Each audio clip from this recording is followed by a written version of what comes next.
quick announcement for the fundraiser that we're doing for the Time Chronicles podcast. There is no other podcast in the world that can bring you the unique and amazing information that we do. We love sharing our knowledge with you. But it does take a lot of time, energy, and resources to make this podcast happen. We know that times are hard for a lot of people, including us. So, if you can, and we hope that you can, please be the angels beneath our wings and donate to our much-needed fundraiser. The link is on every podcast page. Thank you so much for your support. It means everything to us. Thank you. Yes, it does. It means everything to us. Hi, I'm Pigtail Girl. This episode of the Time Chronicles features part 3 of our mini-series, An Authentic ET Human Angel Speaks. Part 3 features an up-close look at the real ETs that bioengineered modern humans, where these ETs are right now, and how they view the deepening human interest in UFO and ET disclosure. We also reveal Earth's hidden ancient civilization, how and why it was erased from human memory, and what it has to do with a thousands of year old ongoing ET versus ET battle for the souls of Earth humans. I'm Starfire Tor. I discovered the core matrix, coexisting timelines, time shifts, the time shift living dead, the unified field theory of psi, and a lot more. In 2023, after decades of establishing my research, I revealed that I am an authentic ET human angel hybrid. There were just 15 of us who were bioengineered this way. And we were a big secret. I hid my unique background for so long because I didn't want it to publicly define me or my work. But times change, literally. The public stigma regarding UFO and ET disclosure has been lifted. The problem is, the disclosure field is riddled with self-proclaimed insiders who don't say much that I consider correct. I know who and what is the real deal and who and what is not. In this panel, you are looking at a number of the members of the ET Earth Consortium that Pigtail Girl and I are going to be introducing you to and talking about, including, I'm going to be pronouncing how they call themselves. So even though the spelling is mine, I'm making up the spelling from how it sounds in my ear.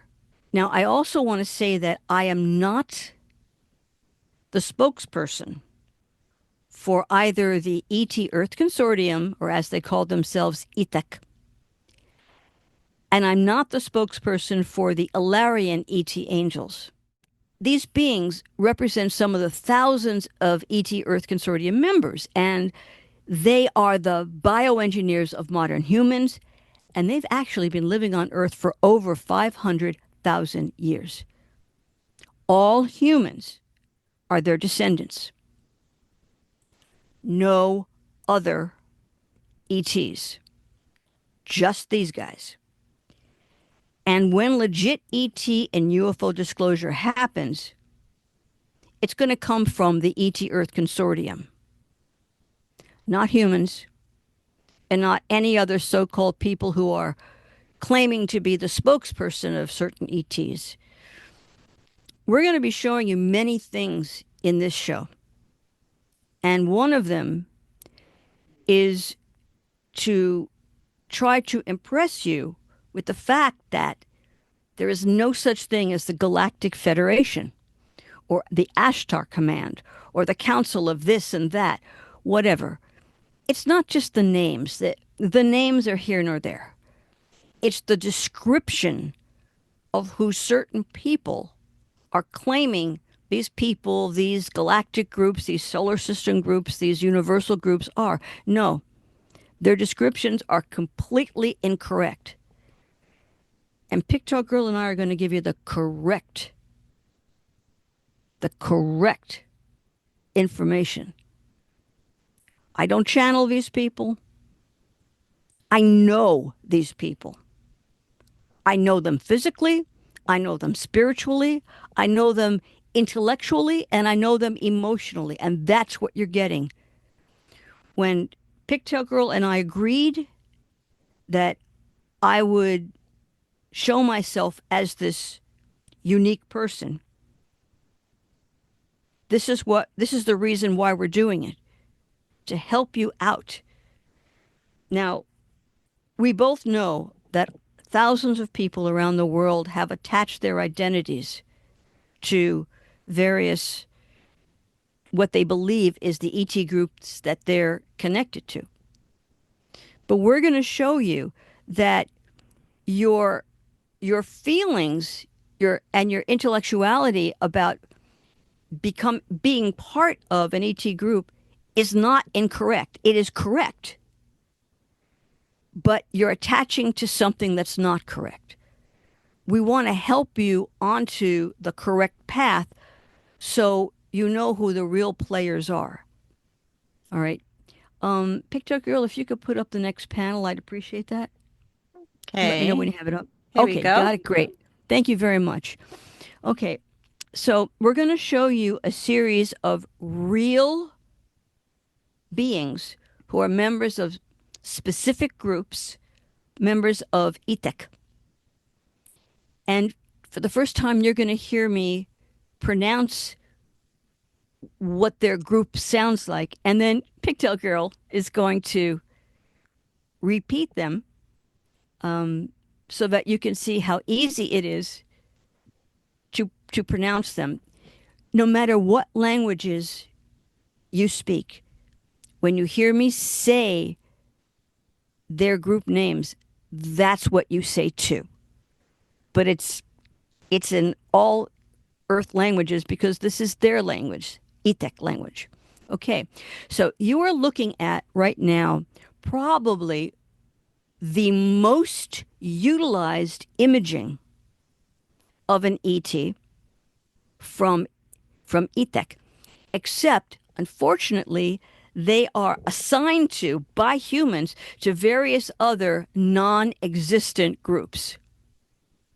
Okay, they're not Pleiadians, they're not Ashtar, they're not Arcturians, they're not any of that. There is just one group that are here on Earth that look like that, and they are called Jaran. I'm repeating, Jaran. Picture Girl, you want to try that one? And just full disclosure, I'm very not good at languages. And this is the first, and I purposefully, this is the first time she is actually hearing the pronunciation of all of these names. So we're just going to try. I'll say it Okay, again. Jaran. Jaden. Excellent. Perfect. Okay, so who are the Jaran? Okay. Well, they have everyone in the ET Earth Consortium plays a role. Besides their genetics are part of it, they also take parts. So for the Jaran, they are part of the ETEC command structure. And that is defensive and offensive readiness and deployment. And they also act as ETEC to human liaisons. And like every other ETEC member, that Jarons have lived on Earth for over 500,000 years. Okay, anything you want to add to that, Pigtail Girl? Yeah, I mean, I just wanted to actually ask, all of these ETs, do they come in both genders? Yes, this particular group does. Hmm. Also, I want to say that not all of them have blonde hair. Not all of them have blue eyes. Right. So the Jadan can come with different colorings to them. E- Absolutely, Right. and different skin tones too. Hmm. So, but they are all in the pinky beige skin tone. These guys, some are Hmm. lighter, some are darker. They have brown hair, black hair, different shades of blonde, blue eyes, lavender eyes, brown eyes, green eyes. this is their genetics are in all humans, and if some humans got these genetics, so be it. If not, so be that too. Yeah, they Okay. could probably mingle quite easily with Yes, humans they and can. Well, this pass. is you're right. This is one of the reasons why they are a human liaison Mm. because of their look. They can pass as human. They're not human. Okay. Could you please put up the next one? Okay, here we go. Okay. All right. So all of the ETEC members that we show you, the groups, they've all been here for over 500,000 years. So I'm not going to repeat that. And they're all part of the genetic bioengineering, so I won't repeat that for each one. This is the second most recognizable member of ETEC.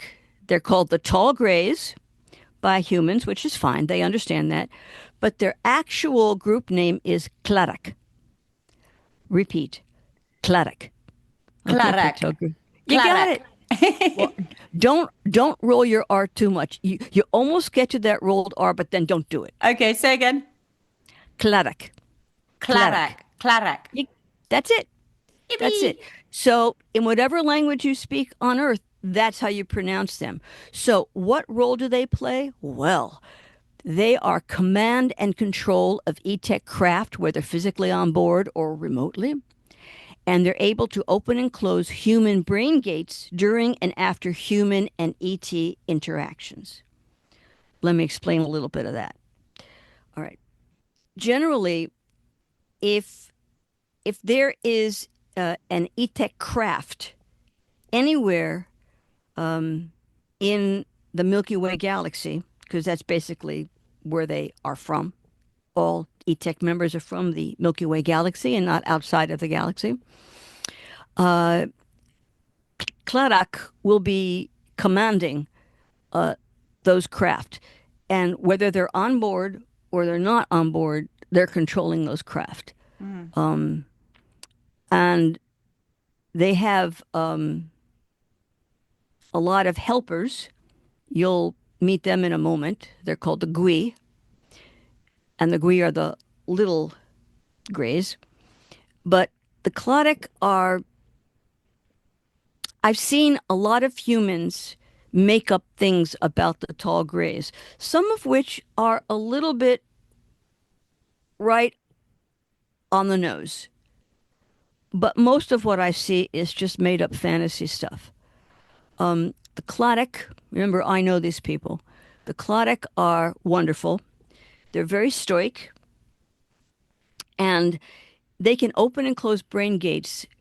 And what that means is, let's say you are a human who's part of the ongoing genetic program. Here's what it means by ongoing genetic program. They're not still doing genetics. They've completed their genetic work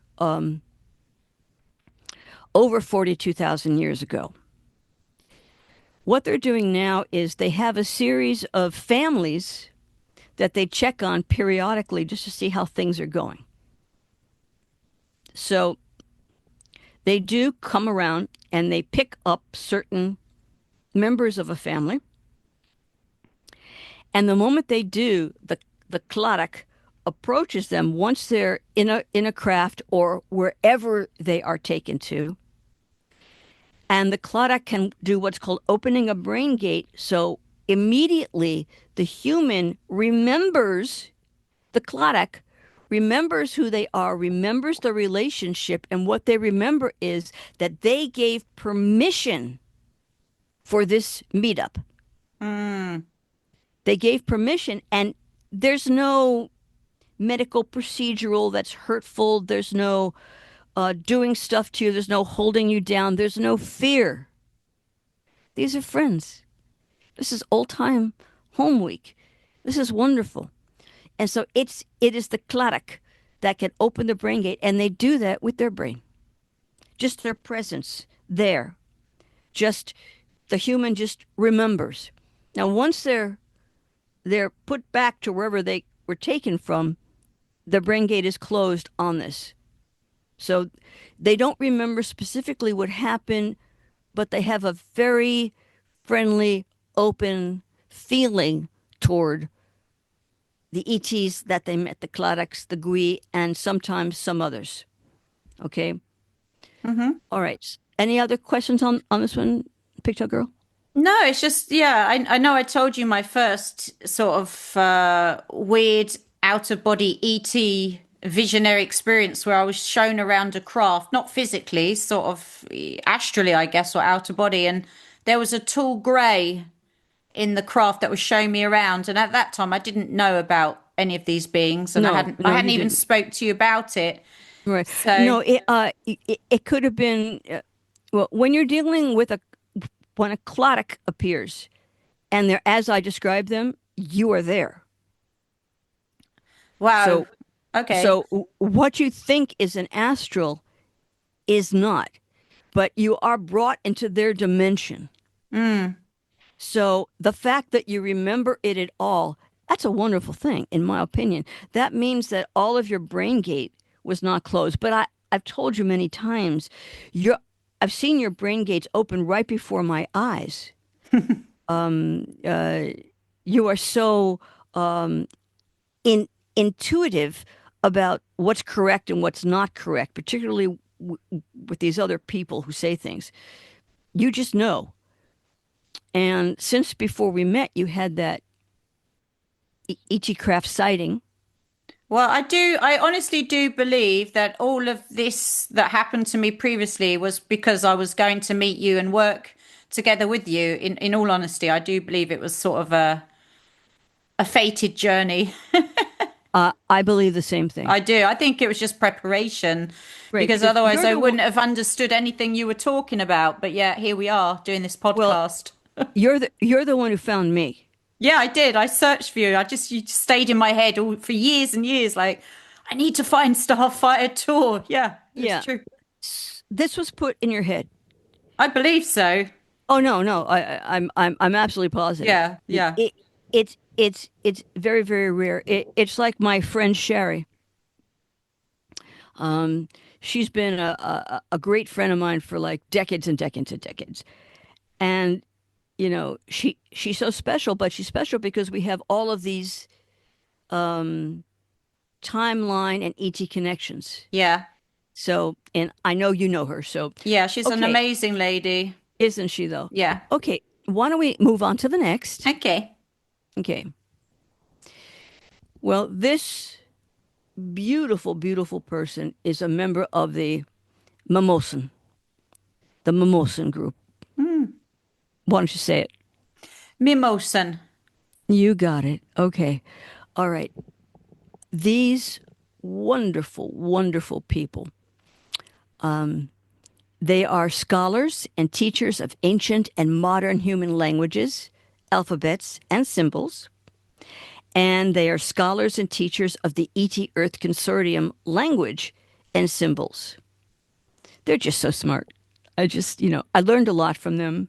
This is one of my ET school teachers, and I did go to ET school with all the other 14 of the Angel Brigade.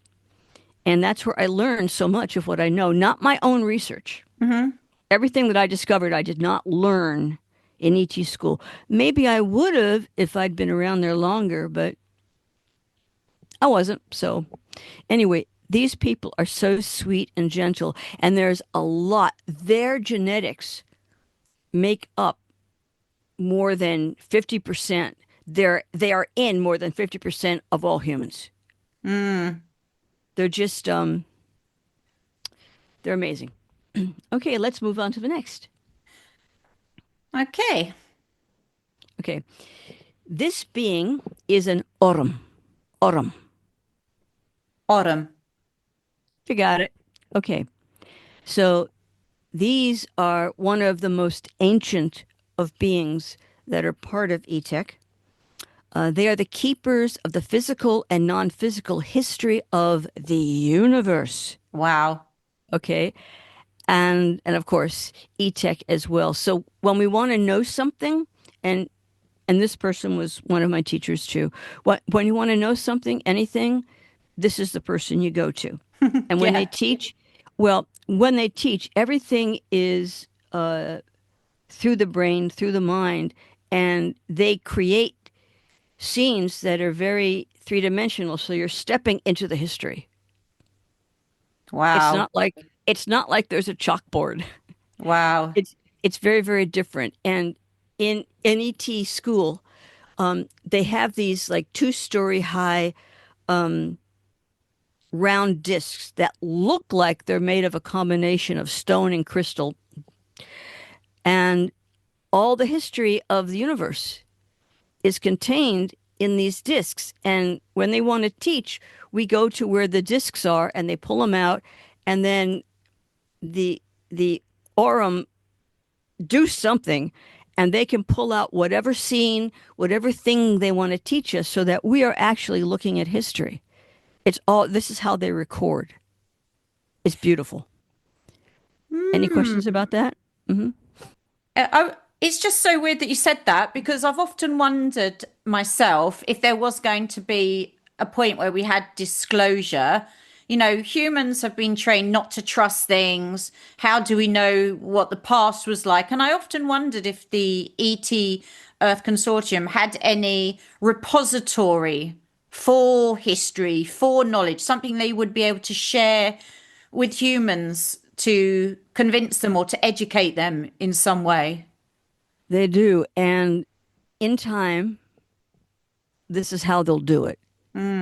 They will actually produce. But right now,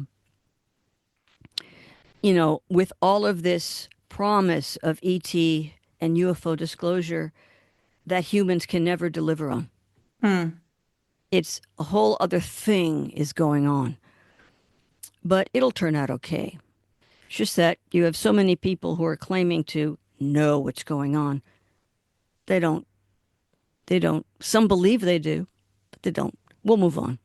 Let's let's put up the next one, and we'll deal with that a little bit more later. Okay? Yeah, we have this lovely, lovely lady. She is, and they are. Um, this member of ETEC is called Lenome.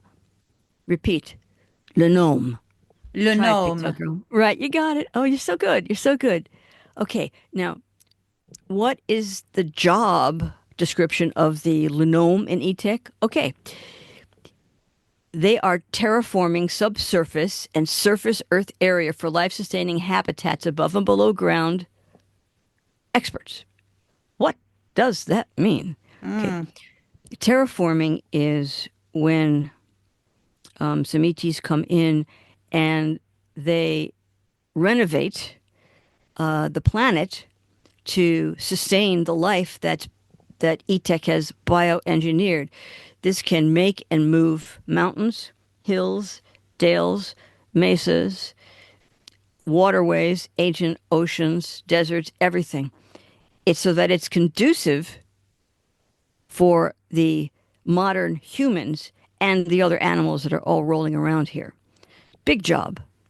And also, besides the Earth, it's the moon that's also terraformed. Although the moon naturally is around orbiting the Earth, it didn't look like it looks now, and it wasn't positioned to where it looks now. Nope. It's the Lenomes and some other helpers from ETEC that put the moon where it is, the way it is, the size it is, orbiting it is. It's beautiful. Okay, let's go on to the next. Okay. Oh, this one's cutie. Yeah, this is our little cat person. This is from the Babette group. Babette. Go ahead. Babette. So easy, right? Okay. Babette. Yes. Yeah. Now, yeah, if you think this person looks a bit cat-like, it does. Okay. So their role with ETEC is communications with non-human animals. That's really important because modern humans are not the only creatures on the planet that are in need of being cared for. And modern humans have been bioengineered to be the caretakers of this planet. And communicating with animals that are here are super important. And the Babettes, they're in charge of that.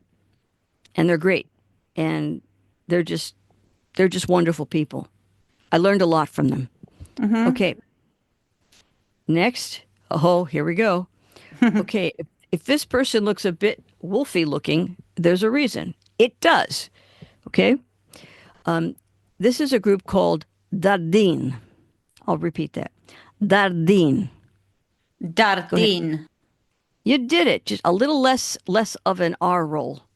Dardin. A little more. Dardin. Here, Dar- I'll do it again. Good. Dardin. Dar- Dardin. Dardin.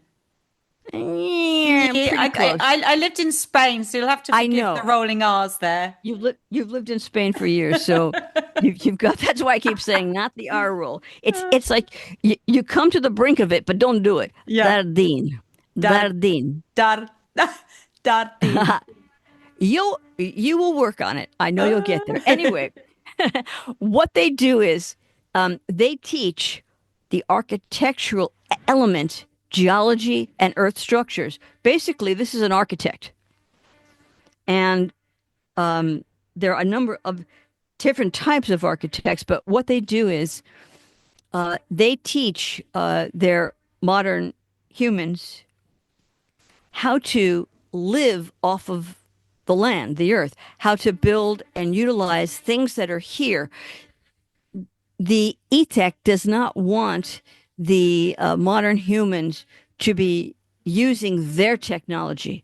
They want humans to be building their own technology. So they teach them how to do it. For example, how to create stones that they can stack without using metal parts or bars, by breaking down certain stone so that they can pour and mold it into place.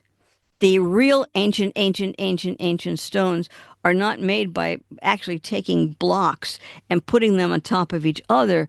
They mold them, literally mold them, and they place them where they want. Right. Another thing I'll say is that of all of what are considered to be ancient sites right now, even the pyramids are not from the most ancient of civilizations and times. And we're going to talk a little bit about that later, but it is the Dardin, which are really the great architects, the teachers, not just architects, they teach their bioengineered humans how to build, how to find it, what the right thing to do. Totally essential to be not only caregivers of the planet, humans to be caregivers of the planet, but to actually work with the planet, to be one with the planet on everything they build to sustain themselves. Mm-hmm. Let's go on to the next one. Here we go. This another Okay, lovely great. lady with lovely red hair. Yeah, she does. Okay. Well, this being is called the Felor. Felor. Go Felor. ahead. Felor. A little bit more R without rolling it. Felor. Felor. Felor. Felor. Good. Okay. And sometimes they're just called the Fae. But it's not the same as the fairy folk. It is. It is? It is. These the Felor are the origin of the Fae. Okay. And she's only about 2 feet tall. Oh, the little people. We know about that where I live. I know. Well, this is now she's not the only one, but she's the only one of that which is connected to E-Tech. Her roles are she's multi-species engineering, multi-species healing, and multi-species habitat consultant. Now, they come in different hair colors and different eye colors, and they range around the 2 foot mark is their height. They are, like all members of E-Tech, geniuses. And her bioengineering and healing and habitat consultant works in conjunction with the Dardin, Mm-hmm. with the Babette, and with the Mimosen to bioengineer. And they're fabulous. I mean, they've got a great sense of humor. I love them, and I love watching them hop up on tables to get at eye level with some of the other, like the Clarak. They average around 7 feet tall, and try to pick up a Thaler, you're going to find out that 2 feet does not mean weak. You know, they'll if they want to look you in the eye, they'll find a way to do it. So they're real feisty, but real geniuses, and I just love them. And I Okay, just wanted to ask you something at this sure, point. sure. One, I have two questions. One, are these beings reproducing while living over here, like having children, having Some of them. families, and reproducing? And two, what are their lifespans? Are they longer than Okay, ours, or do they all have different lifespans? How does that look? okay. Their lifespans go for thousands and thousands of years. And all of the current members of ETEC are the descendants of the originals who were here over 500,000 years ago. So there are a few elders who are very ancient and they are the originals, but most of them rotated back to their original planets of habitat. So Right. once they, Okay. So they don't so much need to reproduce here. They can return home and then send oh no, others to most of their them family. have reproduced here, Right. but they don't live amongst the humans. They have their own cities, their own places right here on Earth where they live. It's home. Yeah. This is home, you know, and some of their some of their habitats are underground. Some of them are in mountains. Some of them are under the water, under the crust of the Earth, and some of them are in the solar system. You know, not necessarily near Earth. Too many satellites up there. Yeah. You know, Nowadays, getting busy. even though they can cloak their habitats and cloak themselves, still you don't want to get bumped into. It's just a very uncomfortable thing to have happen. So, okay, so there's the failure. Let's go on to the next. Okay. Who's this handsome? Is this a chap? This is they're called SAR. Sar. SAR, right. And their job are this is your nerd. This is your tech nerd. Everything they do is related to navigation, flight control. That includes probes, anything on Earth or in the solar system or in the universe or the galaxy. Our solar system, like I said, portals and dimensions. So let's see, Earth, I'm just going to talk about Earth. Earth has a number of portals where their craft can come and go. They have lots of byways and highways around, and it's how you get into their habitats, most of which are large cities. There are thousands of them here. Okay, Right. so it is the Sar who control all of the portals and any probes that are going out around our planet. They program them. I'm using that word. They control them. And let's say there's a craft coming in who's coming in from, let's say, the other side of the galaxy. They can do that in the blink of an eye. But in order to come into the portal, they need permission. You just can't come anywhere you want. So that permission is first, it's auto controlled. A craft asks permission from where they're entering the system from, wherever. Okay, they say we want to come see you, we want to visit, or they're returning. They're part of ETech. They're returning, or they're a visitor. They've not been here, and they ask permission, and it's up to the SAR to determine if this is someone who is allowed. If they are allowed, then it's the SAR who sends out who they are, and what they need to enter the portal. If it's a member of ETech, then their craft are attuned to coming into the portal and coming into the city. So the SAR doesn't have to do that much, just puts them on their track, and it's automatic. It's Right. automated. It's automated. Okay. and and if it's some ET group that is not part of ETech but is a friendly, then they arrange for an escort to take them through so that there are no mishaps.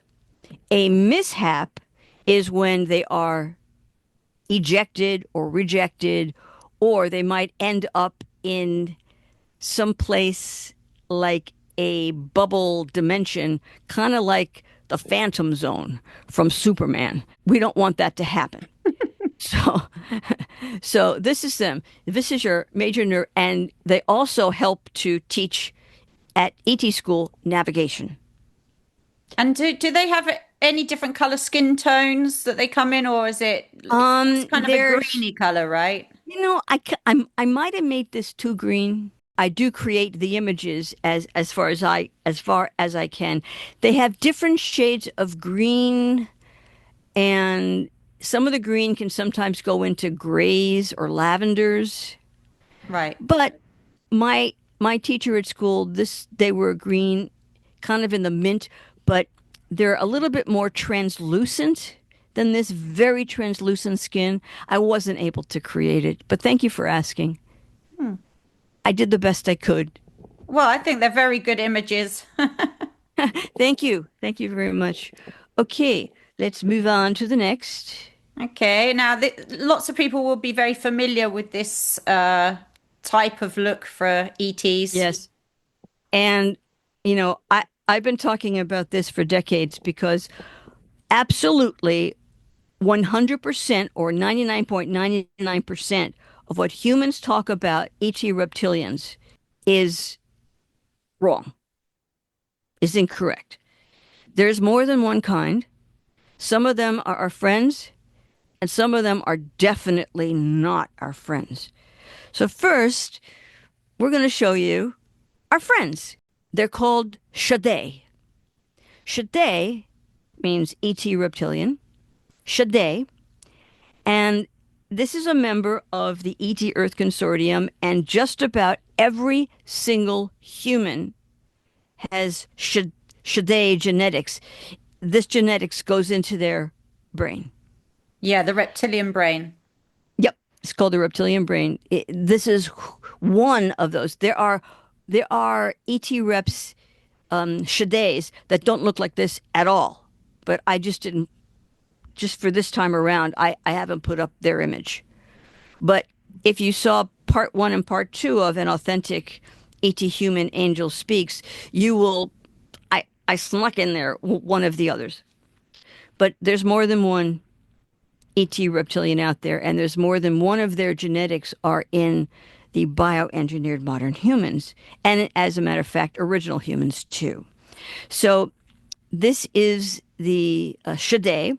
They're in charge of surveillance, security, defense operations, and strategies used to protect ETEC and life on Earth. They are very, very important warriors. Okay? So let's move on to the next, which will make clear what we're talking about. And do you think that our mythologies to do with dragons has anything to do with the Shade? Um, I think that there's a lot of mythology, like in the Garden of Eden, the snake. Mm-hmm. And we see it in a lot of mythologies, like in Mesopotamia, in South America, in Egypt. You kind of think, oh, well, they're just taking the animals and creatures that are in their environment and they're elevating them to a god or demon status. Yeah. Some of that is true, but really, it's knowing about what. Okay, do you have the next one on yet? Yeah, I've Okay. got Oh I've wait, got them thanks. up.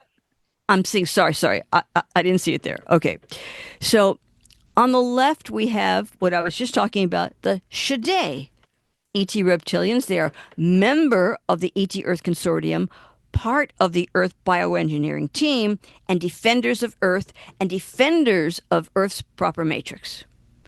These are the good guys, and they rarely show themselves to humans because they know that it can create a fright Yes. because of what the others have done. Mm-hmm. Speaking of the others, look on the right of this panel, and you are seeing what are called the Vol Shade ET reptilians. These are the ones who are infested by the dark matter aberration. They're soulless. They are Earth invaders cosmic vampires, destroyers of the earth, bringers of the false matrix. Now, any time that I say the word vol before an ET's name, that means that they are connected to the dark matter aberration, which we're going to learn a little bit more about as we move on in the show. And by the way, Pigtail Girl and I have done a number of shows that feature the dark matter aberration. So you should really go back and just binge all of our shows. You will not be disappointed. Okay, so there are a number of people right now, humans, who do get it. There is a battle between good and evil, between the light and the dark. And when you're talking about the dark, when you're talking about demonics, you're talking about the Vol Shaddai, ET reptilians. They are the number one soldiers of the dark matter aberration. And it's the dark matter aberration, who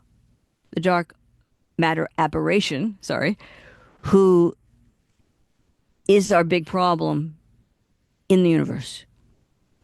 And the Vol Shaddai, as I said, are their soldiers. The dark matter aberration collects souls, which is actually stardust, because it needs to heal itself. It's an aberration of dark matter, which means it's not well. It's missing parts. And it tries to heal itself, and it does it by trying to take other people's stardust and infuse itself with it, but it never works.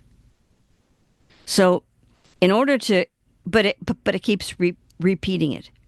It doesn't work. Even when you look at people who we would consider evil or sort of minions, when we see that energetic, it's sort of representing the Vol in a way. It's like a fractal of it, because it's the dark is always trying to consume energy from other things to build into itself or expand itself in some way.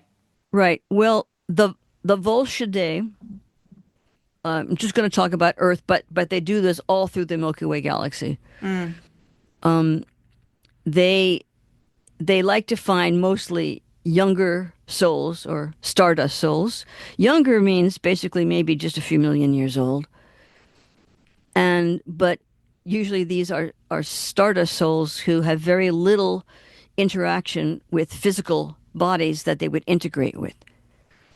And these Vol Shaddai ET reps know how to come into a planet or a habitat who have these younger stardust souls, and they know how to trick them out of the physical bodies that they're integrating with. And the way they do it is too simple. They know how to create chaos amongst people who never had chaos before.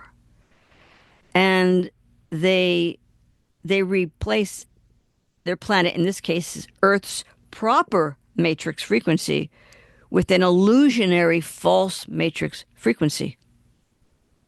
They also substitute themselves in for like ETEC and the Alarian ET angels. Yeah, I was just going to say that. It seems to me, just from my own research, is that they take, I imagine, this is what I imagine, is that they deceive us by coming to us or using words that are familiar to us, trying to insert themselves into stories or ideas that we already had, but then it would be them, if you know what I mean. That is exactly how they work. They also have stationed themselves in what's called the lower astral realm. And they work a lot from there, and they work a lot through people's psyche and dreams.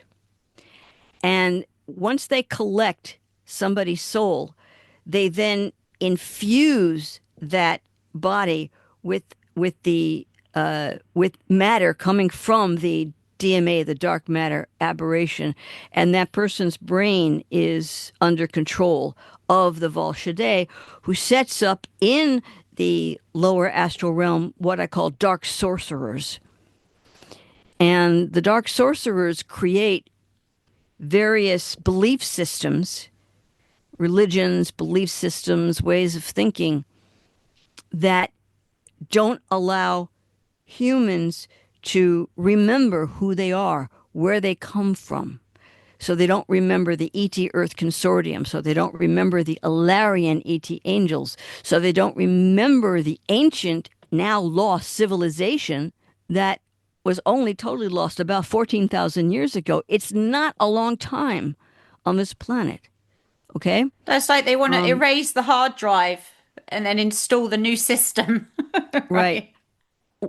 Let's go to the next panel. Okay, here we go. Thank you. Okay, here is the sweet Gree. This is Gree. These are the what humans call the small grays, and they come in different shades of gray and some shades of blue and some shades of green and sometimes almost stark white. Lots of different colors. These are biological, and they are sweeties. Some of the best friends that I ever had in ET school were Gui, and a lot of times when I ever see them actually in real life again, there's a Gui there. Anyway, they are the jack of all trades or the Gree of all trades of ETech. They fill a lot of positions, but not those that involve command or tech. They don't do that. They are really such sweethearts.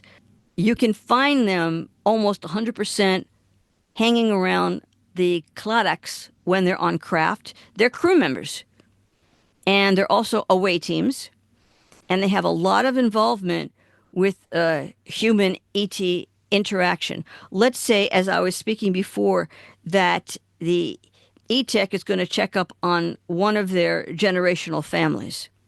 It's the GUI who will first make contact with the humans, and they will put them into a somnambulistic state, which means they're asleep and there's no fear, and they take them to wherever they're going to take them, which can be a craft or another dimension or city, any one of those things.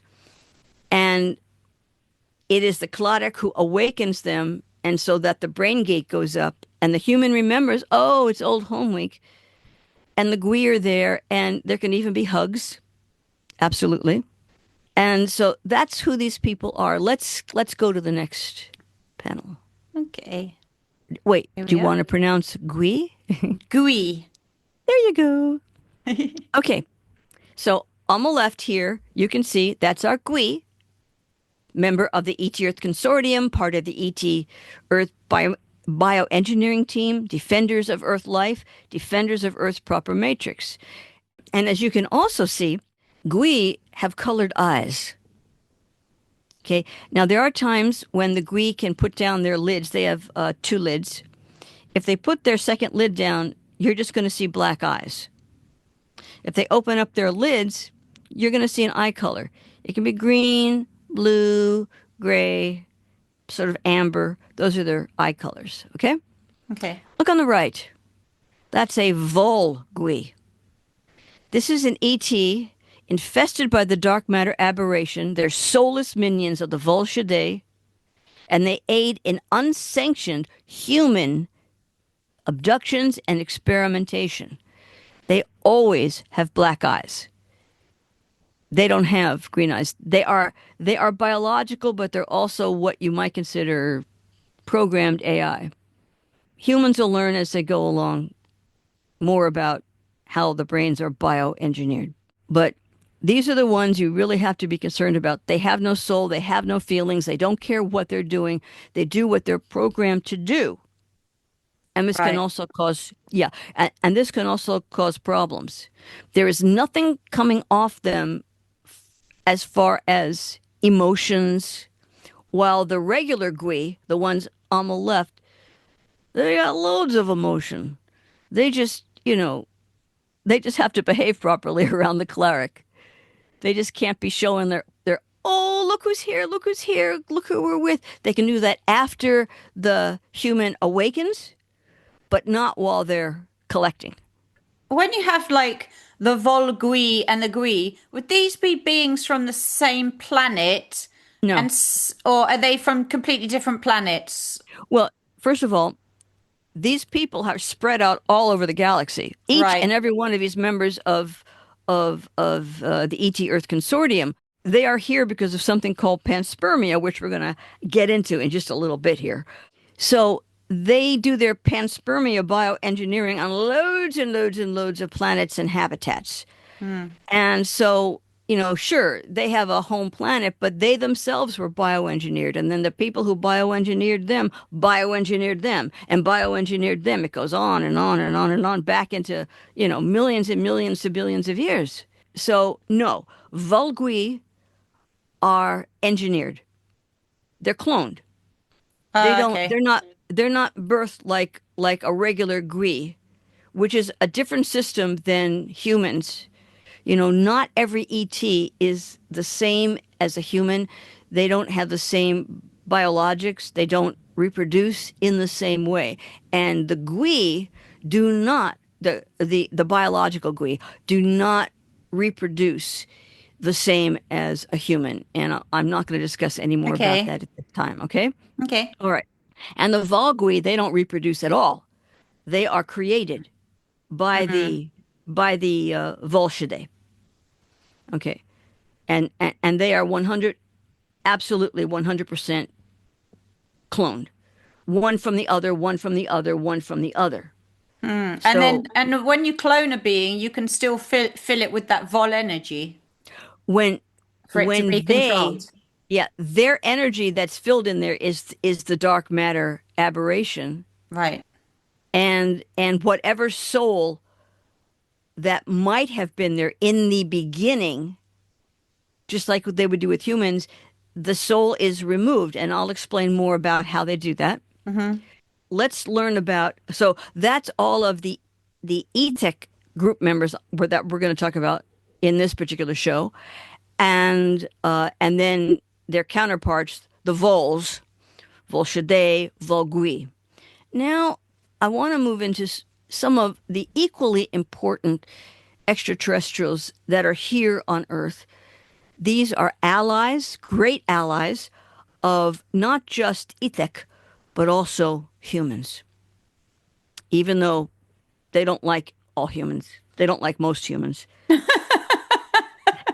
and So and have to neither laugh there. and neither do Ethek, but they love them because they understand what's gone wrong with humans. It's the Volscidae. So Yeah, because they they have have compassion. I call that compassion. well, it's not just compassion, it's they have an intellectual understanding that humans have been subjected to the Volscidae, Yeah. and it's really messed them up bigly. Yeah. Okay, so I want to talk about the Ilarians, whom I love dearly. The 15 of us in ET school who were bioengineered quite recently, the first of us was born in 1900. But the bioengineering system was put in motion in the 1800s. And you'll learn more about this if you watch part one and part two of this mini series within our larger series. We have something that are not in any other bioengineered humans because Ilarians, their genetics are not part of the panspermia of Earth. So their genetics should not be in humans. So we're the only 15 who have the Ilarian genes in us, along with, of course, members of ETEC and then some humans too. So we're a combination. And the the human hybrids, all humans are the hybrid descendants of ETEC, and all humans are birthed. You're not made in a test tube. I mean, you're not born from a test tube, okay? I want you to understand that you are having a completely biological, human, animal, earth experience. So, angels are real, but the way that humans have created a fantasy world of Ilarians, a fantasy world of angels, the Ilarians understand this. There's some parts of Alarians that are absolutely what people think angels are. They're helpers. They're wonderfuls. They can shapeshift into almost anything that they want. See, they are the number one foe of the Vol Shaddai ET reps. So it's true. When you think about the angels fighting the demons, that's the Alarians up against the Vol Shaddai ET reptilians. That's real. And that's ongoing. Yeah, we And do part of get that, some of the story right. It's definitely yeah, in our psyche. yeah. This is so ingrained in in in your brain, in it, and everything that a human is. The battle between the light and the dark and the soul of humans is absolutely real. It's absolutely real. And it is the Ilarian ET angels who actually are the only ones who can, if possible, either prevent the Volshaday from taking human souls, and sometimes even animal souls or souls just from the planet. And sometimes they can reclaim them from the Volshaday before they get transferred to the dark matter aberration, in which case it's irretrievable. So all Ilarians, as is our universe, all Ilarians are made up of stardust, just like all souls. Literally, stardust. And some Ilarians remain in stardust form. And in that form, a single Ilarian can be like the size of a nebula. I mean, gigantic. And they also like to hang out in little clusters. They have friends. Sometimes they're single, but they're usually no more than just a cluster. And Ilarians can transmute their stardust forms into other states, such as part stardust, part ethereal, part stardust, part physical, and all physical. Now, if you're looking at the image that I created on the left this is an all physical Ilarian. From my imagination, I've seen plenty of Ilarians in all different states. I just think they're just absolutely awe-inspiring just to see them. Yes. Now, so like I said, Ilarians are the origin of all angel lore, and all angel lore began with the Vol Shaddai. They created angel lore so that humans would not remember the Ilarians. If you look back in ancient Mesopotamian pictures, in South American, in lots of older peoples, you'll see images of kind of strange looking critters, part humanoid, that they have wings.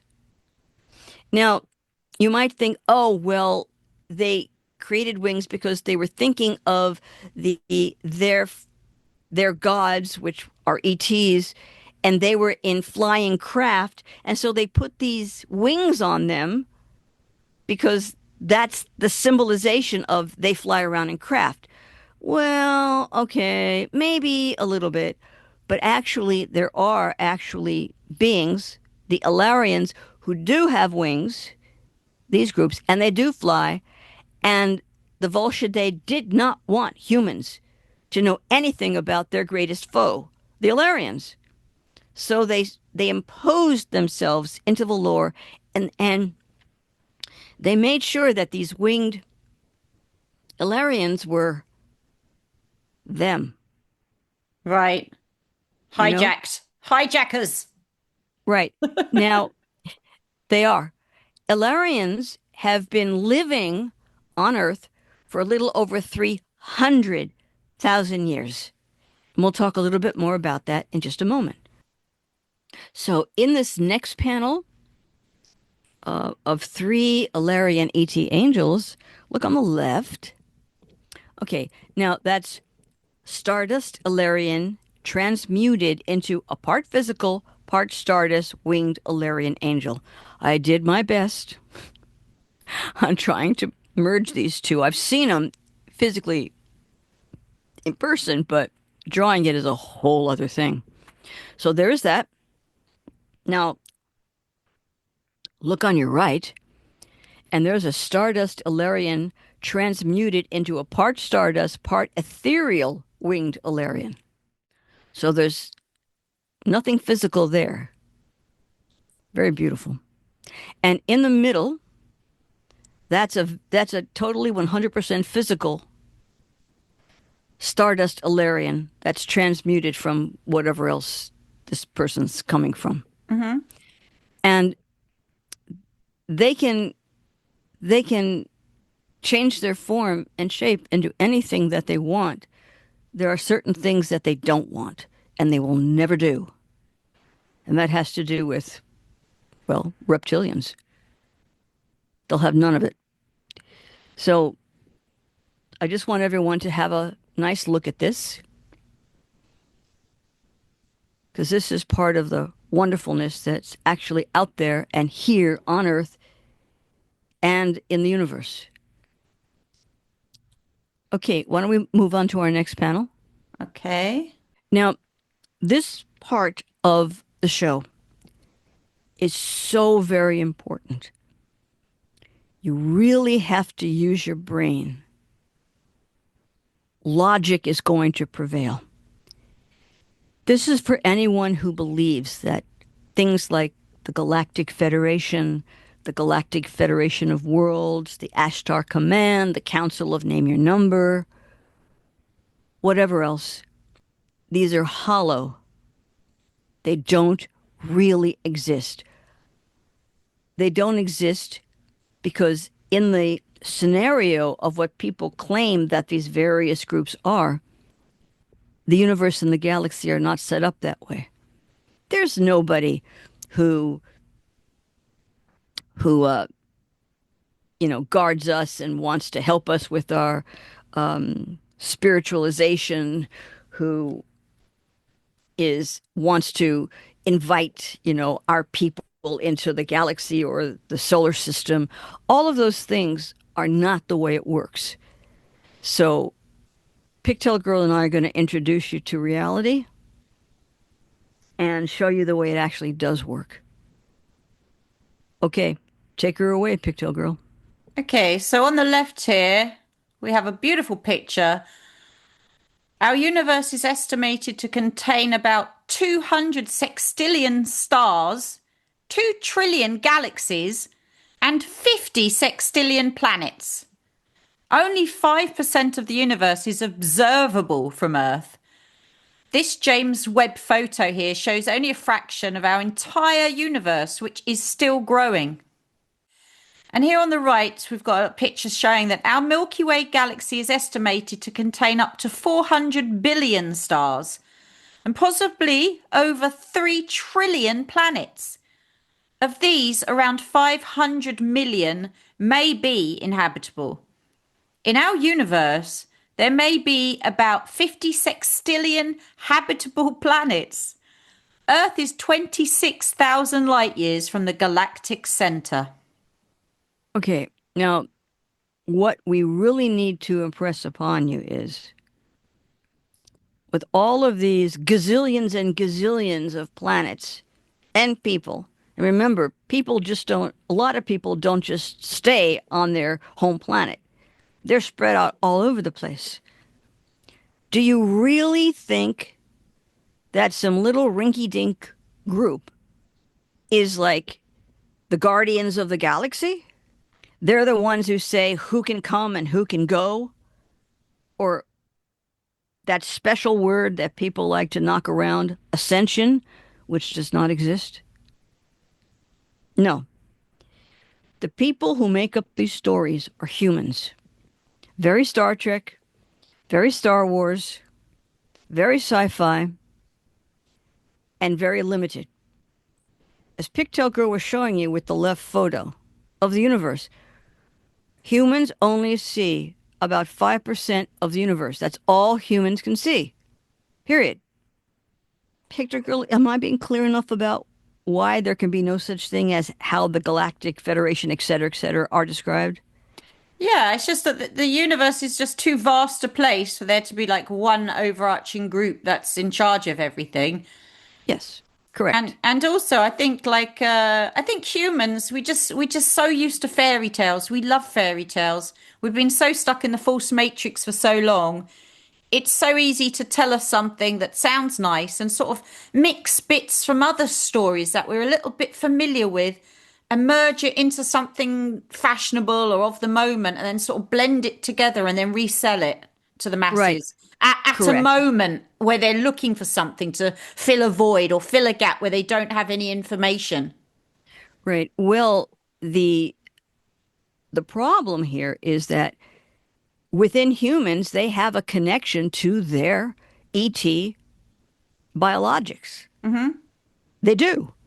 And their genes, their genetics are infused. They are infused. They interrelate with it, both in their brain, in their soul, for those who have souls, and in their body.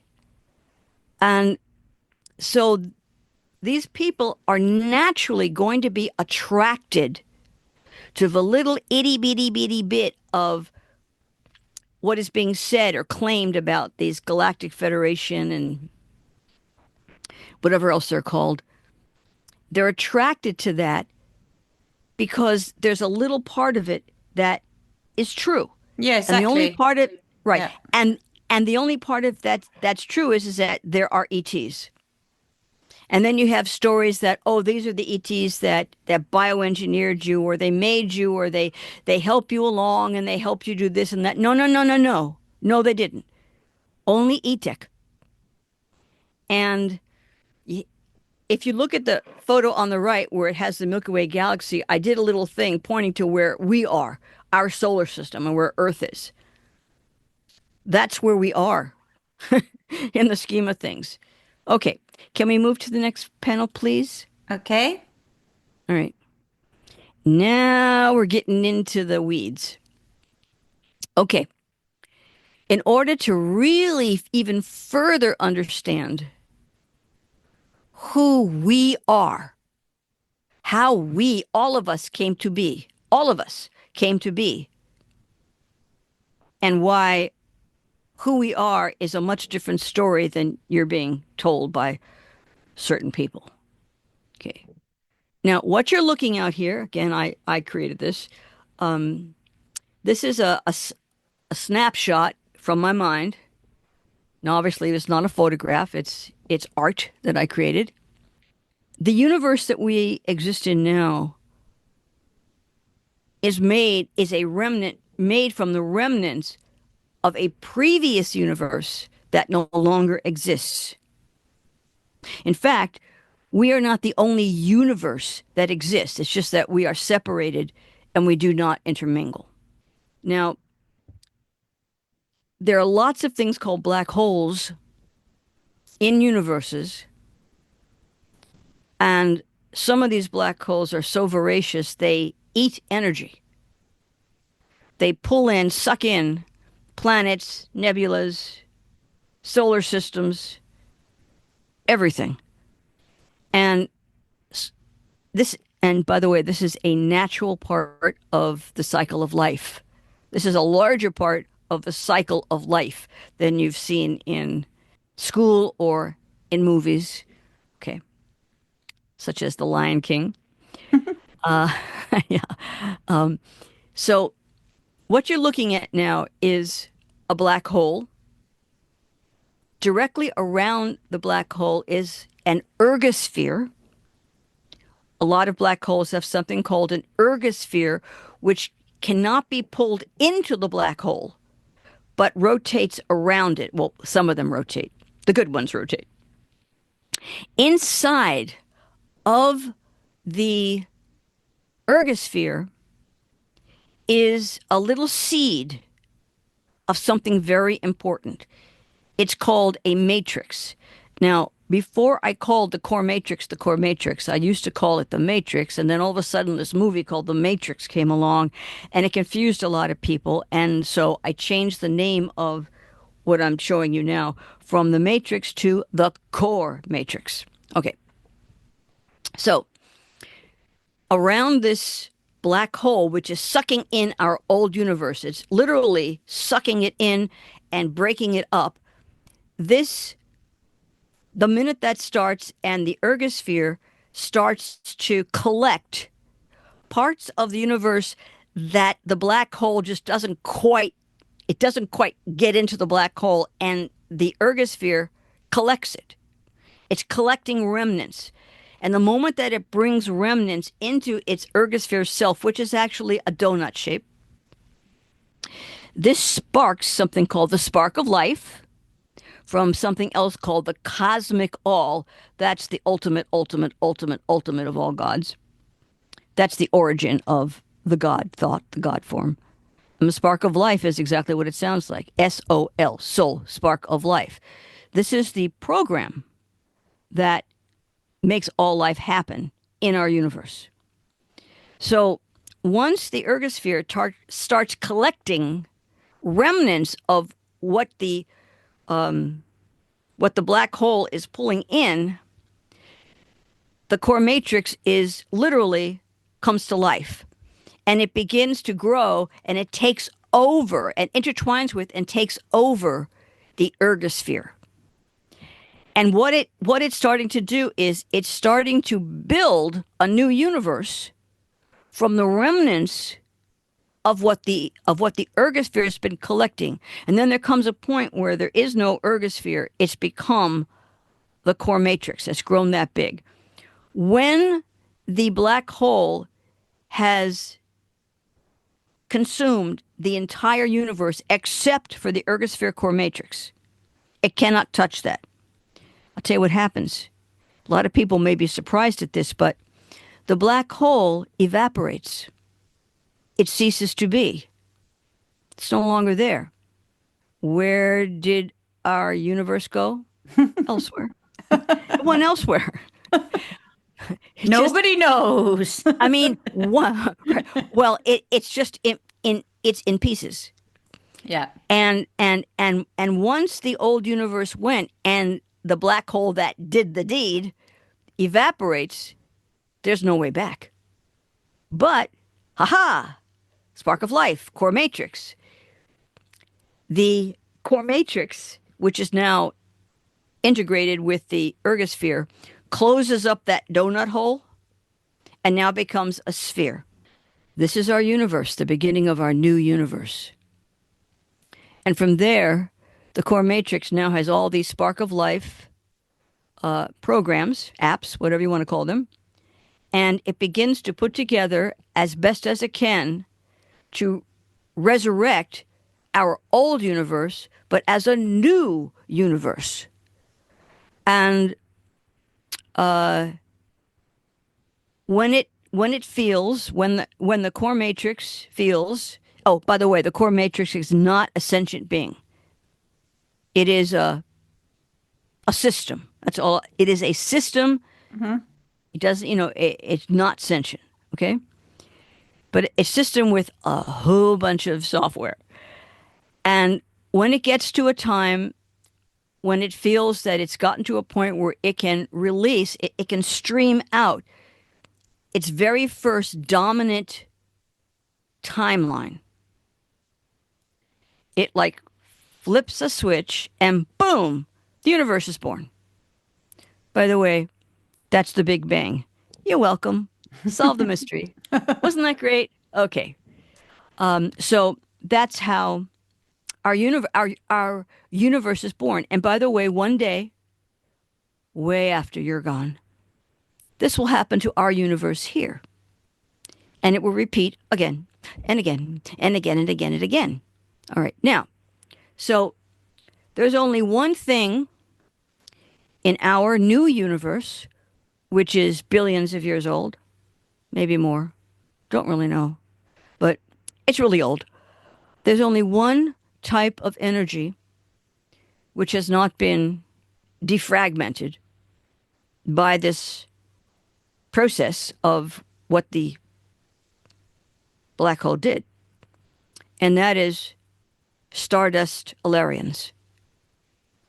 They are almost the oldest beings in our universe and in the universe that came before, and the universe that came before. So they have continuing soul memories of everything.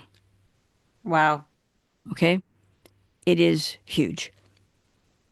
And so, on also, the oldest is dark matter, dark light. It's called dark matter not because there's anything evil about it. It's called dark because humans can't see it.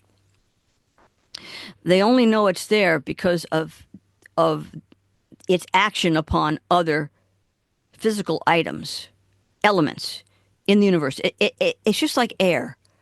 You can't really see air, but you can see it if there's dust swirling in it, if there's a tornado, if there's a storm. You can see what air does. It can blow the laundry on the line around. It can blow Right. your coat. It can blow your hair. It can make a sailboat go. That's how you know the air. And oh yes, you breathe it. That too. So the way that humans discovered dark matter is they saw how it acted upon other things. So it's dark because it's, well, like lights out. But, slowly but surely humans are figuring out ways to actually visually see it because they have their tech, they have their filters, and they have filters on cameras, and it's getting to be pretty good. All right. So dark matter and stardust and Alarian angels and all souls come from stardust. Right. All right. So now let's see. Let's go to the next one, okay? Yep. Now, yeah, okay. Why don't you read this one off? So this one's showing the difference between dark matter and the dark matter aberration. Dark matter is the cosmic material that holds the universe and all of its coexisting timelines, dimensions, and life within them together. The dark matter aberration, the DMA, is a damaged part of dark matter. It has lost much of its connectivity. In an ongoing effort to repair itself, the DMA creates energy from life forms that it can then drain and use. This makes the DMA a cosmic vampire and the source of all evil. Thank you. Now, I also think it's important to let everyone know that Pigtail Girl understands all of this. She's been dealing with it with me and talking about it and doing her own shows about it, which is how we met. She has the ability to hear this from me once, and she gets it. So amazing. She's so amazing. You have no idea how intelligent this woman is. She's just amazing. So whether I'm writing reports on time shifts, timeline edits, timeline reboots, and everything in between, Schumann resonance and earthquakes and you name it, she gets it. So, as does my friend Sherry and several others. Yeah. And a lot of people who've been following my work either recently or for decades. I'm so appreciative of people who either have stayed with me all this time and get it, or the new people who have come on board and they want to get it and then they manage to get it. I'm thrilled. Yeah, because a lot of people are just used to hopium and only want the fairy stories. They don't I actually want want to hear about the reality side of things. right. No, So I'm right. I am sharing the real story of who we are. that's it. And And it's not all fluffy unicorns and sparkles. right. And that's important to understand. There is a source of evil Yeah. called the dark matter aberration. But here's the thing. On the left, this is a picture that I created of what dark matter would look like if you could see it. Okay? And it also looks like the nervous system of the humans or the leaf vein systems. That's the way the universe is. We are always replicating something about each other that works. So we are a microcosm and a macrocosm. All right. But the dark matter on the left, if we didn't have that dark matter, we would not exist. It literally holds all of the elements in our universe, including our bodies and our souls, together. This is dark matter is not a sentient being, just like the core matrix is not. But they have their marching orders from the cosmic all. It's part of a spark of life, and this dark matter is everything to us. Now, I told you that our entire universe is made up of the remnants of our previous universe, which in itself is made up of the remnants of the universe before it, so forth and so on. So it stands to reason that dark matter itself is made up of the remnants of its own dark matter from the previous universe. And there's a problem. There's an aberration to some of it, not all of it, some of it. If you look on the left and you look on the right, you'll see there's a difference between the two. And the one on the right has holes. It's not as connected. Those holes are what makes or causes the dark matter aberration to do such bad things. It's not bad in itself. It doesn't mean to be evil. That's not its intent. It's not going, yeah, ha, ha, ha, what evil can I do today? No, it's not doing that. It's trying its best to heal itself. It wants to close these gaps. And it does it in the only way it knows how, to collect stardust energy, a very pure element that it can use to mold. And that's souls, stardust souls. But it learned along the way that you go for the young ones, because the older ones, it'll slap you right down. You won't be able to touch the older ones. Just like the dark matter aberration cannot touch Alarians of any sort. So the dark matter starts taking souls, and then in order to do that, it had to create its like soldier team to facilitate the collecting of souls, which it's been doing for millions of years, more than that. And so the dark matter aberration, it in its own innocence, remember, its whole intent is not evil. It wants to heal itself. Yeah. Can you blame it? It wants to heal itself. But the way that it goes about it is the problem.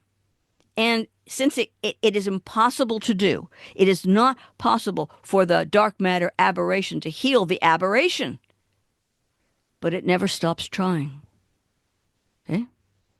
Also, on the other side, the core matrix. The core matrix is our universe. You say the universe, I say core matrix. The core matrix is constantly trying to recreate our old universe from remnants. That is not possible. So what does it do? It does what its program tells it to do. It has prime directives.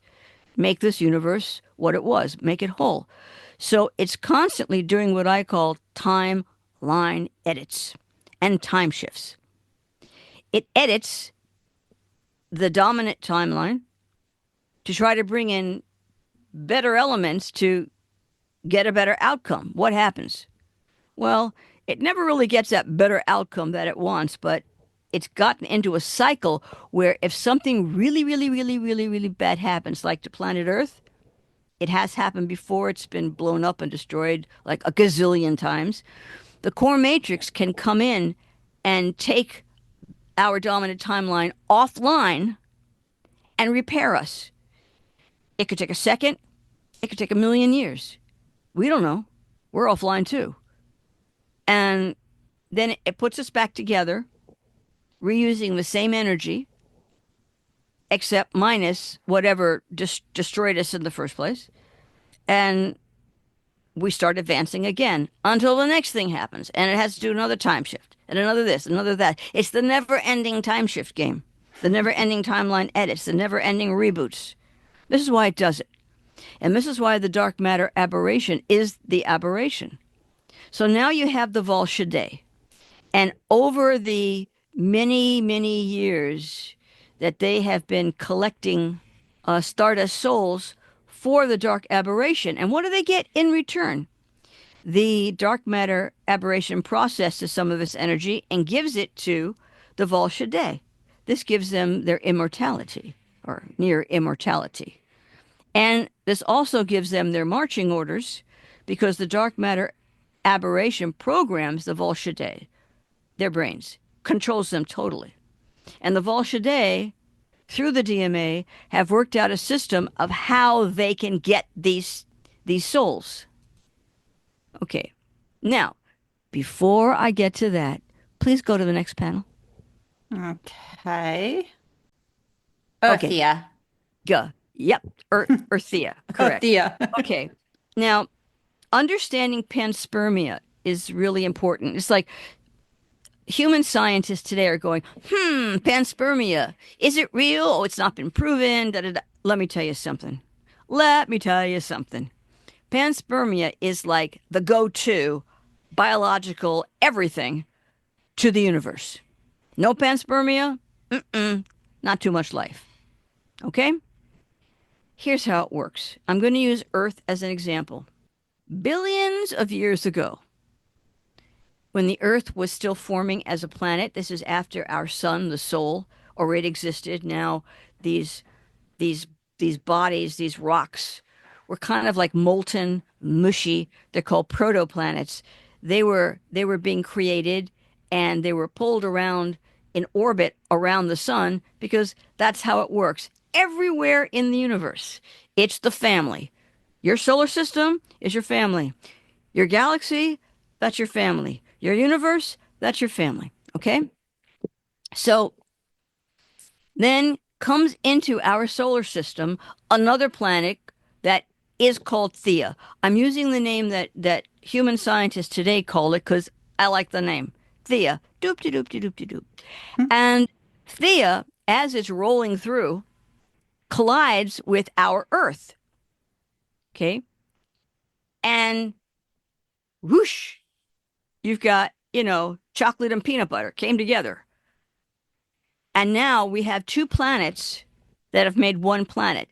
Thea is still embedded in the Earth. And Thea brought with it genetics and all sorts of other elements from the galaxy. And all of the members of the ET Earth Consortium have their genetics on Thea. So was Thea from our solar system, or it was coming from outside the solar outside. system? Way, it was just like way. whizzing through, was it? Yeah. It's not from our solar system.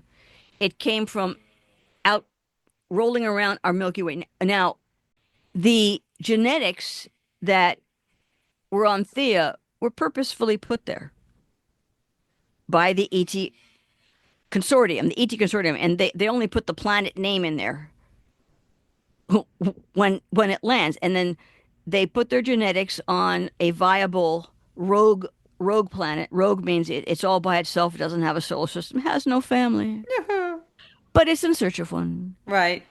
And they let it go. They don't guide it. They let nature take its course, but they follow it. They track it. And this is allowed. There aren't all that many rules in the galaxy and in the Milky Way, or in the universe. But one of the big time rules is all about panspermia. This is where various extraterrestrials out there do get together and form a group, not to rule the universe, but to do panspermia. And they have figured out a long time ago that X amount of genetics, they work very well together, and they feel that it's their job to make sure that there is life sprouting up in our universe and in our galaxy, so that we will always continue. That one day, this is the big dream, that one day they will figure out how to stop black holes from eating up universes and planets and all that.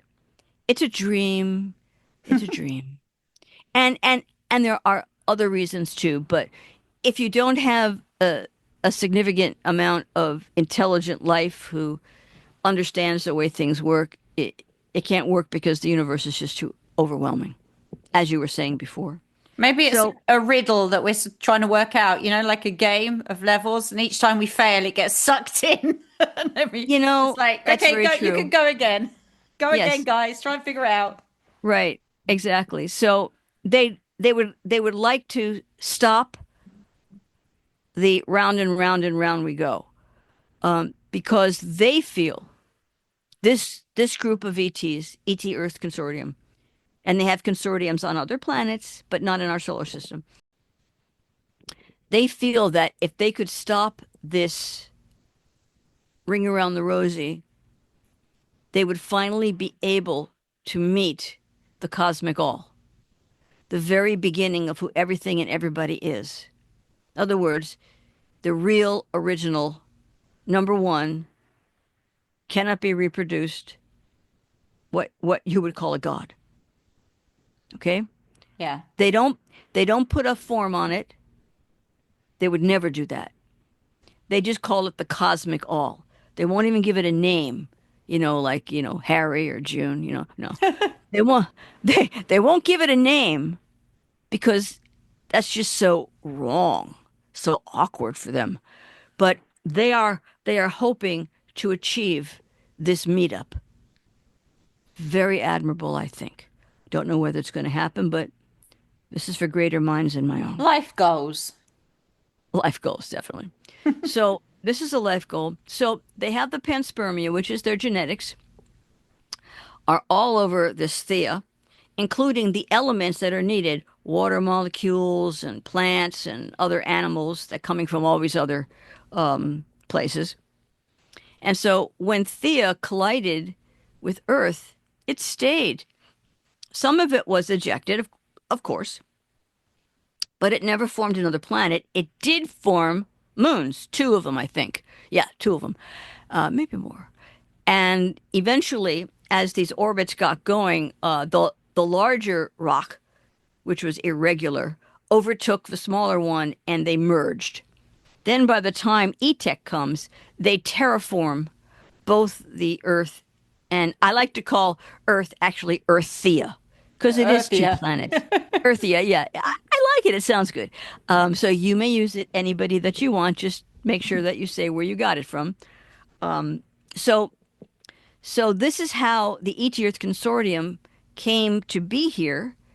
But the members that came over 500,000 years ago are not the same living group that created the panspermia Thea to begin with, because others have, they've died out and new ones have come along.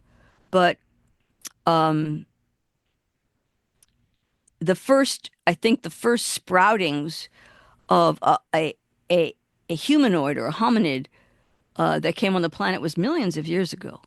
And our current ET Earth Consortium were not here on the planet. They were just babies. They could not be here. So most of the time, these types of consortiums let nature take its course. They know what they're doing. They put together all the right stuff.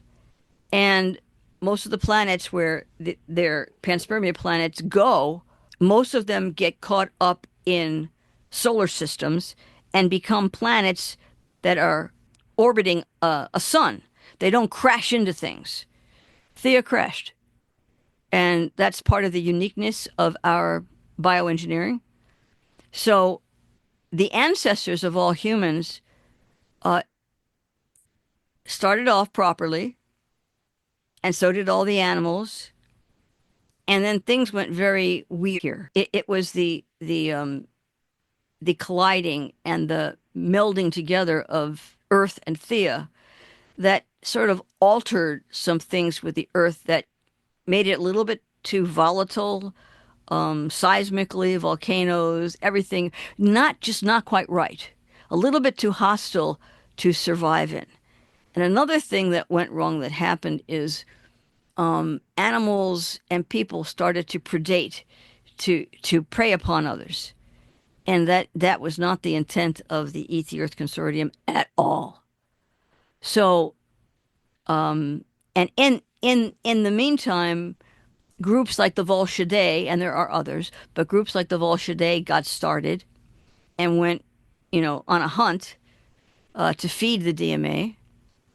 And the Alarian ETs, who've been around for, since this universe was created, they caught wind of the Volscidae and they came here to Earth a little over 300,000 years ago to warn the ET Earth Consortium that the Volscidae had Earth in its sights, and it would be around 300,000 years before they got to Earth. So, what the ET Earth Consortium had to do is they had to speed up the bioengineering of humans. Why? Because at that time, the hominids were, well, they were nowhere near ready.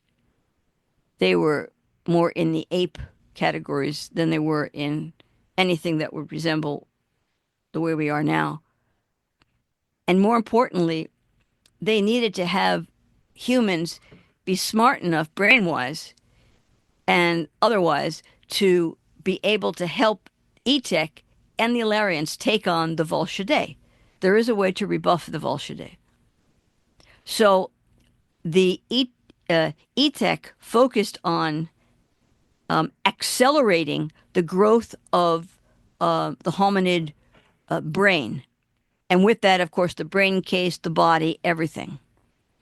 And they started this procedure because when they do these types of bioengineering tweaks, first they do a little bit of genetic tweaking, then they let nature take its course. And that's what they had to do here.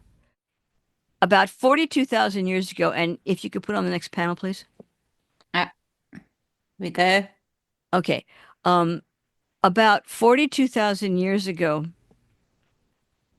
and this has a lot to do with the merging of Earth and Thea. It really did a number on Earth's core and Thea's core. The two cores merged. Okay? And so about 42,000 years ago, Earth's magnetic north and south pole, they swapped places. And it stayed this way for about 1,800 years. If you look in the thing in the panel to the left, you'll see you have the North Pole and the South Pole. And then if you look during what's called a magnetic excursion, whoa, it's moving all over the place. And then after the magnetic excursion, south is where north should be, north is where south should be. What a mess. And while this is happening, remember, between 40 and 42,000 years ago, this is doing a terrible thing to Earth life. A lot of animals went extinct. They just couldn't hack it. And it was at this time of this excursion that the Volscidae made an appearance in our solar system and tried to infest the planet, tried to start to get souls. And they were rebuffed by the ET Earth Consortium and the Alarian ET Angels. They were rebuffed. They could not make it in. They did not get past. They thought they could just sail in through these weakened, because of the weakened magnetic stage of the planet, that they could do it. But they miscalculated. Their own technology got messed up. They could not function well with this type of magnetic excursion, and they were made practically dormant. They just practically went dormant. They lost their tech, and they had to move away from the Earth, and position themselves on other planets in our solar system and out of our solar system, waiting for their next chance to get at the Earth. So the Alarians were right. The Volscidae were coming. And now the ET Earth Consortium were again tweaking the human genes, having lost quite a bit of the biological hominids that they had already created. Many of them were lost, just lost. And so about 30,000 years later, something else happens. And if you would turn to the next panel, please. Okay. Okay, thank you. About 12 to 14,000 years ago, about 30,000 years ago, the Earth experienced a major geomagnetic reversal that weakened the Earth's magnetic shield. It's not like the first one with the excursion. This is different. It caused a complete switch of the Earth's magnetic poles. And the poles did swap places for hundreds of years, and then they course corrected. Okay? Now, the Volscidae, knowing that this was similar but not the same, the Volscidae came back, the Volscidae ET reptilians, and what they did was they did a little bit of a shakeup. They captured some asteroids and meteors, comets. They cut them up into chunks, and when this geomagnetic reversal happened, and Earth's magnetic field, which acts as a shield to things like this and to cosmic rays, they threw down to the planet a whole bunch of these asteroid and comet and meteor chunks. This in turn caused terrible earthquakes, volcanic eruptions, tsunami. It caused a great flood all around the earth. This wiped out a lot of animals and plants. It was the worst. And this is how the Volscidae ET reptilians gained access to the planet. In the meantime, between that 42,000 mark and when this happened, E-Tech was already building lots and lots and lots of habitats where it was going to take a lot of the remaining humans to specialized safety places, underground, in mountains, underwater, valleys, dales, everywhere. This was a great flood. It destroyed the civilization that had been on Earth at the time. It was a combination of E-Tech and humans. And it was just the greatest civilization. All of that was lost from the tsunamis. And so even though E-Tech and the and not the Volscidae, but even though E-Tech and the Illyrian ET angels did everything they could to keep the Volscidae out, they couldn't do it. It was too much for them. And besides, they put a lot of their energy into saving animals and people to ride out this tsunami, a flood that did the whole earth. How many times can you say Noah's Ark? There are lots of exactly. There are lots of ancient people who have memories of being taken underground or in places to safety by ETs. And actually, those are real memories. That what's come out in today's world has not necessarily the correct story, but that's okay. They passed down the memory, and so it's still there. Not quite correct, but it's still there, and that's what's important. Yes, a lot of native people still have those sort of stories. You're right. A lot of them are oral. Yeah, Some of them oral are, traditions. That's it. yeah, yeah. They're really, really important. Including the Hopi and just so many, just so many. So those are real, and those floods are real. And the name of that great E-Tech and human civilization was called Astariadom. Astariadom. I talked about it before. It's real. And it's hiding in plain sight. Can we go to the next, please? Yeah. Okay. Why don't you take the top one? Soul harvesting. The agenda of the dark matter aberration and its soulless minions, the Volscidae ET reptilians. Right. So this next part is going to be how to open your brain gates and escape their soul and brain trap so that you can secure your connection to the Earth's proper matrix frequency. This is something that the Volshadei cannot tolerate. But we need more humans to have this under the belt so they cannot be impacted or touched by the Volshadei. It's that simple. Let's go to the next panel, please. Yeah. All right. So, as we look at the next panel, this is so important because this is showing you how the Volshadei ET reptilians harvest souls, how they make their minions, and how humans who have souls can protect themselves from having this be your fate. On the left, you will see an image of Stardust soul in its natural state, nebula. In the next one, you'll see a regular physical body with a healthy brain, human. Okay? You can see that there's a little brain is sort of activated and it's just waiting to form. Okay?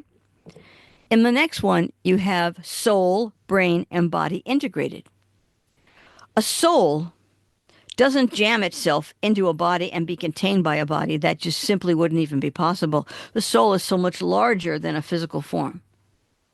So the body integrates. Now, how does the body integrate? How does it do that? Here's the answer. And we talked about this a little bit in a previous show. A Stardust soul is attracted to the frequency of a physical brain. If a brain gives off a certain frequency, whatever that frequency may be, its colors, its forms, its memories, it's so many things. It's the soul who will take a journey and it will find that frequency. It will find that brain. And once it finds it, the soul will integrate through the brain. It will use that brain frequency as railroad tracks and go right in through the brain, mingle in with the brain, and then the rest of the body.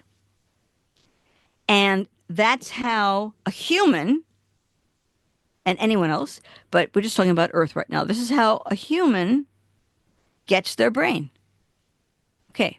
Or gets their So, soul or gets their brain. what? Gets their soul or gets their brain. Oh, did I say something inappropriate? You said this is how they get their brain, but I'm wondering if you meant this is how they get their soul.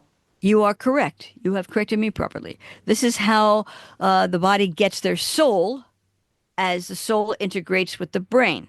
So the soul and the brain, or a brain soul partnership. Okay.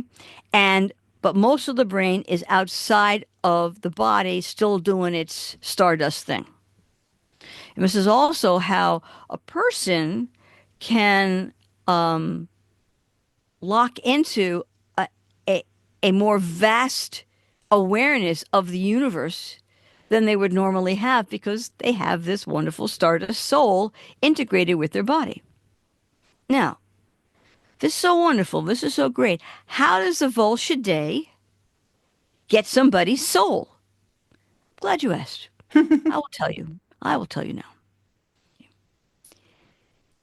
The Volshadei know how to trick the brain and trick the soul both so that the frequency of the brain alters, and once that frequency alters, the soul no longer wants it. It detaches itself. How does the Volshadei do this? It creates this false matrix, this illusion of life, this illusion of world.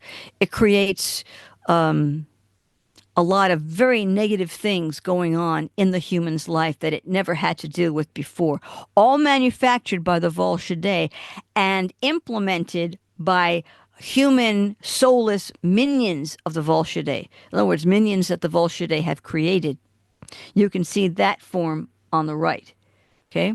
So the Volshadei has all sorts of ways to change the frequency of the brain.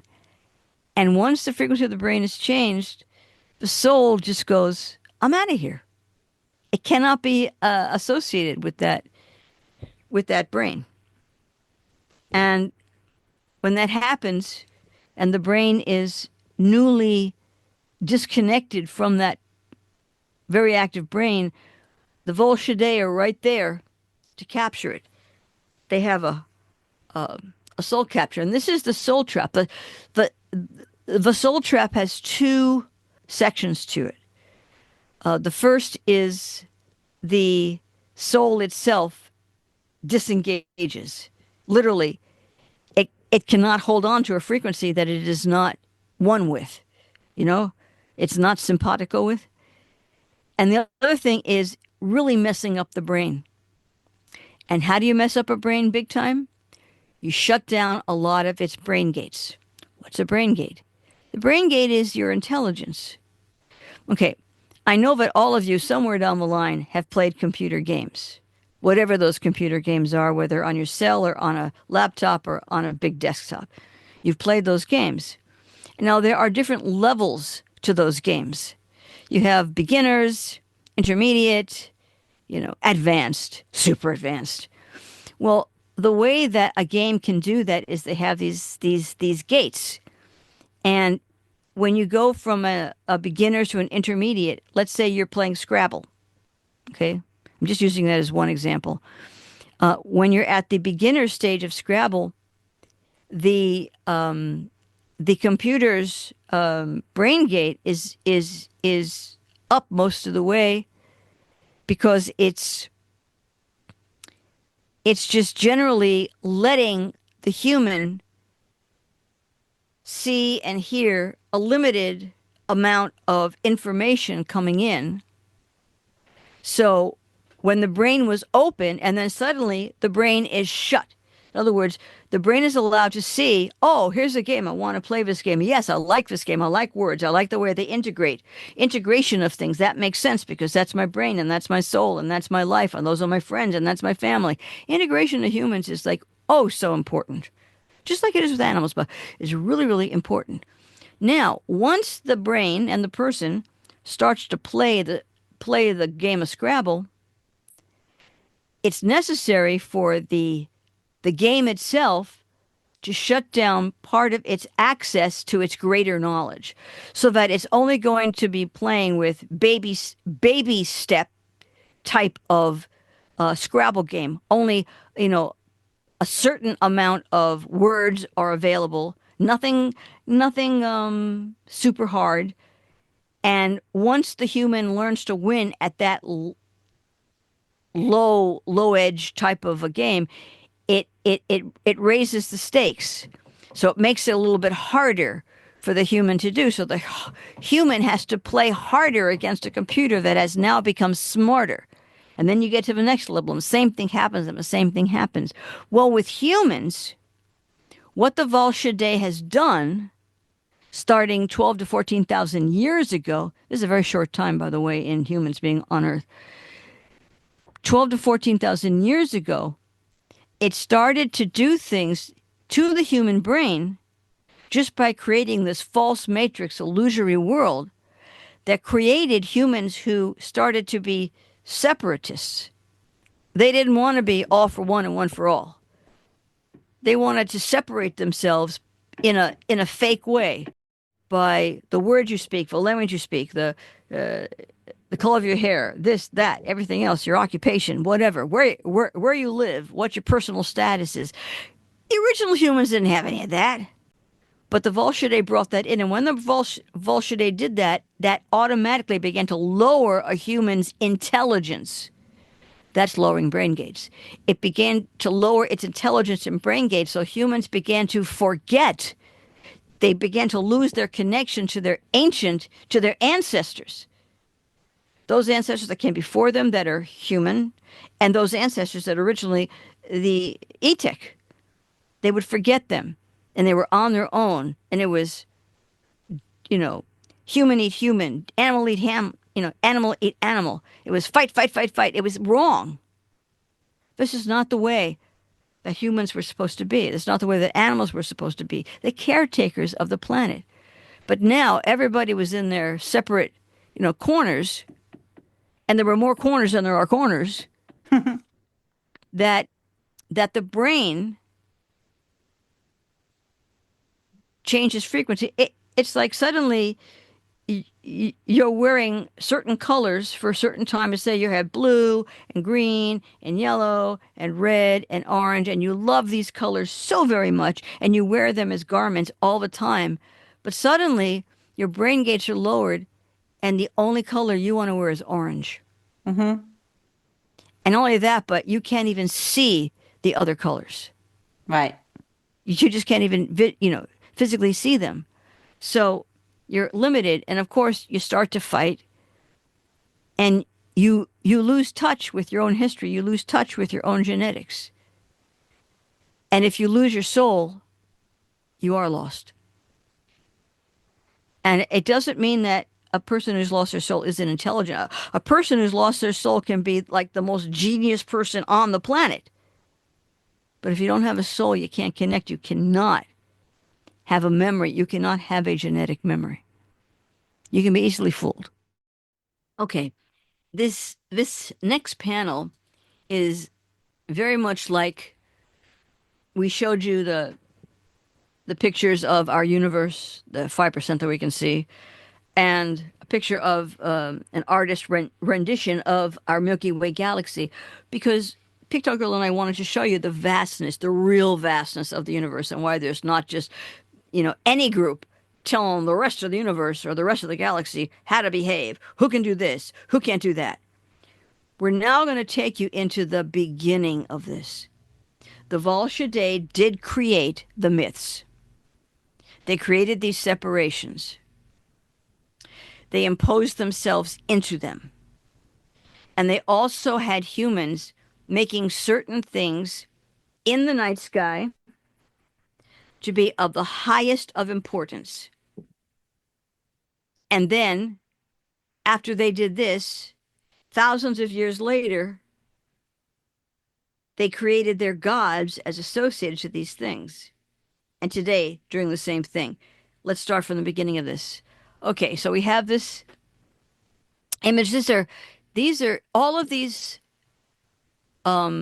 images are concern star myths from near ancient cultures. When I say near ancient, I mean they don't go back beyond 12 to 14,000 years.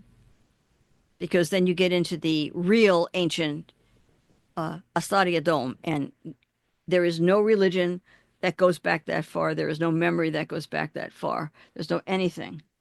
But underneath our feet is Astaria Dome. And we see little pieces of it in certain ways through archaeology, through memories, through oral traditions. Okay. Now, each and every one of these stellar things are what humans saw in the night sky. And this is what ruled them. So, of course, they associated their idea of God with these things. On the left, you can see you have the Orion constellation belt. That's big. Alpha Centauri, the Draco constellation, the Pleiades constellation, Sagittarius constellation, the planet Venus, the Milky Way galaxy, Earth view. That's just an edge of the galaxy, of our own galaxy that we can see. The sun, the moon, planet Earth, the star Sirius, the star Arcturus, and the Polaris North Star. These are the main stars that today's believers in like the Galactic Federation and all that, they've given identities to the ETs that they believe are part of a fictitious organization, and these belief systems started a long time ago. But what is influencing the UFO ET believers of today actually began in the late 1940s.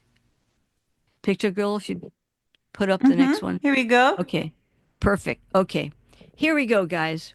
Now, some of you are going to be so into, UFO research that you're going to know quite a bit of what we're showing in the next couple of panels or few panels. But most of you won't, and you need to learn. You need to learn it so you know this, and you need to learn it so you stop allowing people's fantasy to become your reality. Because that's still part of the Volscidae ET reptilian false matrix. And by the way, we are no longer in that false matrix. A new Earth force field system was rebuilt a number of years ago. About what, 3 or 4 years ago? What'd you say? Yeah, about 3 years, was it? Yeah, three or Was four it years. three or It's four? kind of I'm keeping not keeping that great track of it. Um, it's 3 or 4 years ago. I know because we were part of that. And so were thousands of other humans all around the world were part of that. Part of the ET Earth Consortium were part of that, and part of the Alarian ETs were part of that. We all worked together to recreate this lost force field. And this is one from 12 to 14,000 years ago. And this is when the Volscidae were able to throw down all those pieces of comet and meteors and stuff and create this terrible flood that destroyed the Astadia Dome. So so these images that you see here are really important to understand where your belief systems today come from, including the spiritual ones that somehow got interwoven with UFOs and ETs. Yipes. Okay. This all started in 1947, where a man named Kenneth Arnold was flying in a small plane and he saw these discs that were shaped like the ones that you see on top, the two in the middle on top. He saw one that looked like the one on top, like a boomerang, and he saw 8 or 9. I'm sorry, I'm not looking at all my notes, but he saw 8 or 9 of the ones that are right below it, sort of like a batarang or like Batman's ship. Mm-hmm. This is 1947, okay? And he saw this. He watched them for quite a while, and then he flew back around and he watched them again. He didn't think at the time that they were anything that a human could build. Well, he was wrong about that. It was called Operation Paperclip, and these types of things were definitely being built by humans. They were not ET at all. Okay. But they were hidden from the public. Okay. They were hidden from the public. And this man, Kenneth Arnold, his sighting, he was so reputable, and he just reported what he saw. He wrote a book about it. He did some lectures about it, and he made a little money. And it was okay because he told the truth. He just said, this is what I saw. This is what I think. And he made sketches. We know what they look like because he made sketches. And those sketches are what you see above. These are just my renditions of the sketches. Okay. Okay. So this really inspired people, but the media at the time started calling them flying saucers because Kenneth Arnold did at one time use the word. They were like, saucers or discs. That's how he used it. But flying saucers just caught on. So people were creating circular disc, okay? But Kenneth Arnold never saw a circular disc. He saw what you're seeing here in my panel. Now, take a look at what's surrounding these two images. At the top right, you have a Horton Ho 229 German made from 1944. And that was hopefully the Germans hoped that that was going to win the war for them. Of course, did not. Below that, you have the Northrop YB-49 from 1947, made by the U.S. from the Northrop Group. And as you can see, these are called flying wings. Do you see the resemblance to what Kenneth Arnold saw? Mm-hmm. That's what he saw. He saw some model of this that were in the U.S. Now, why did the German flying wing and the American flying wing, how did they get together? Very simple. After World War II, the U.S. brought over these German scientists in something called Operation Paperclip. In fact, some of them, particularly one of them, created NASA and the U.S. space program because they dealt with rockets and they dealt with cutting edge. Yeah. Okay. But where did these guys Where did these guys get a lot of their ideas? From Nikola Tesla. He was trying to sell he had a patent on a disc and on other types of flying craft. So you don't hear about Nikola Tesla back then because it was a different world. The communication system wasn't up the way it is now. So you Hmm. couldn't look things up. So basically, when Kenneth Arnold saw these flying boomerang things and the batarang thing, he didn't know about flying wings. But they've been around for a long time before he saw what he saw in 1947. And the Grumman and and the Hortons were up and flying in 1947 and before. Okay? Now, take a look in the center bottom, that yellow one. Again, German, that's called a Vought V173. It's from 1942. Do you see what that looks like? Can you imagine seeing that flying? It's a flying disc. It's a flying saucer. That's what you're looking at.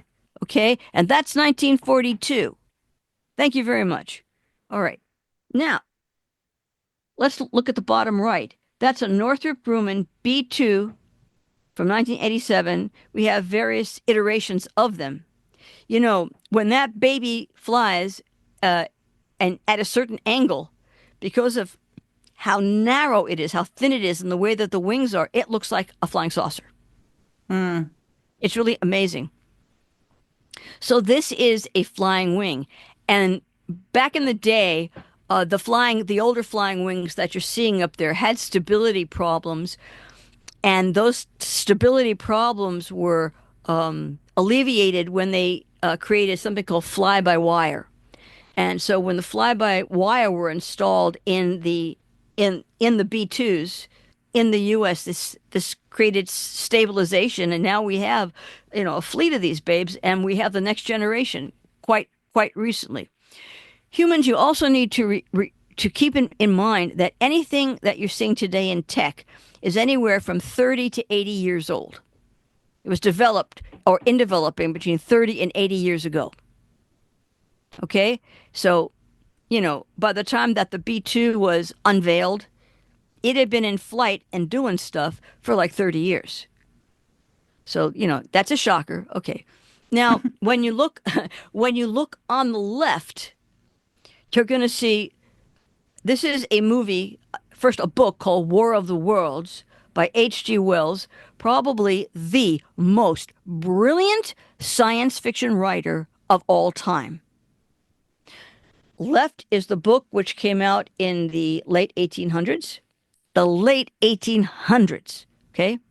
And then in the middle next to it is the movie War of the Worlds, originally made in the early 1950s, and then later made Tom Cruise. Both excellent movies, but you have to see the original, okay? Now, these books and Kenneth Arnold's sighting spawned the beginning of UFO sightings all over the United States.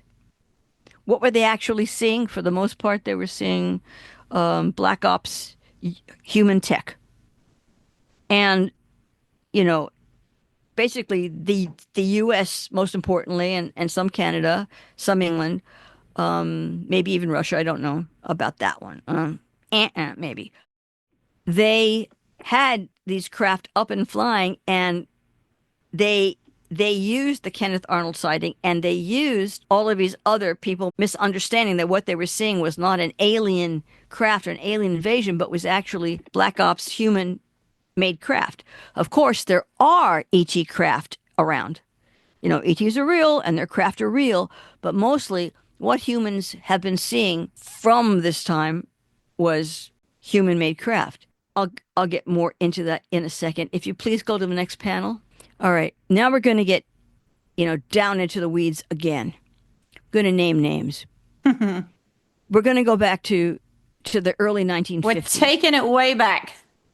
We're taking it way back because this is really important, because almost everything that humans today are claiming about connections with ETs and UFOs actually began with these people. And they are all grifters. Now, have some humans been what are called abducted? Yes, I've already talked about them. But most humans that have been abducted have either been abducted by humans pretending to be ETs or by by the Volscidae and their allies. And so if somebody's being abducted and they're in great fear and they've had an implant put in them and that implant isn't in a specific place in the brain, which only E-Tech can do, you're in trouble because these are not the good guys that you've been touched by. So if you have, a genuine, authentic type of implant in a finger, in your arm, in your leg, in your neck, in your ear, anywhere but in a certain part of the interior of your brain, you have been messed with big time, and it's very negative. Okay, so these ET craft are real, but I'm telling you that most craft, most things, most anomalous things flying around in the sky that people are saying, oh, that's an ET craft. Most of them are human made, okay, but not all. You have to know the difference. I want to go on to George Adamski. George Adamski in the late 40s, as inspired by the Kenneth Arnold sighting, which for Kenneth Arnold, he was telling the truth, but he just didn't know that he was looking at human-made winged planes. And then the book, of course, in the 1800s, The War of the Worlds, and then the movie in the early 50s, The War of the Worlds. The Martians were the big deal in the War of the Worlds.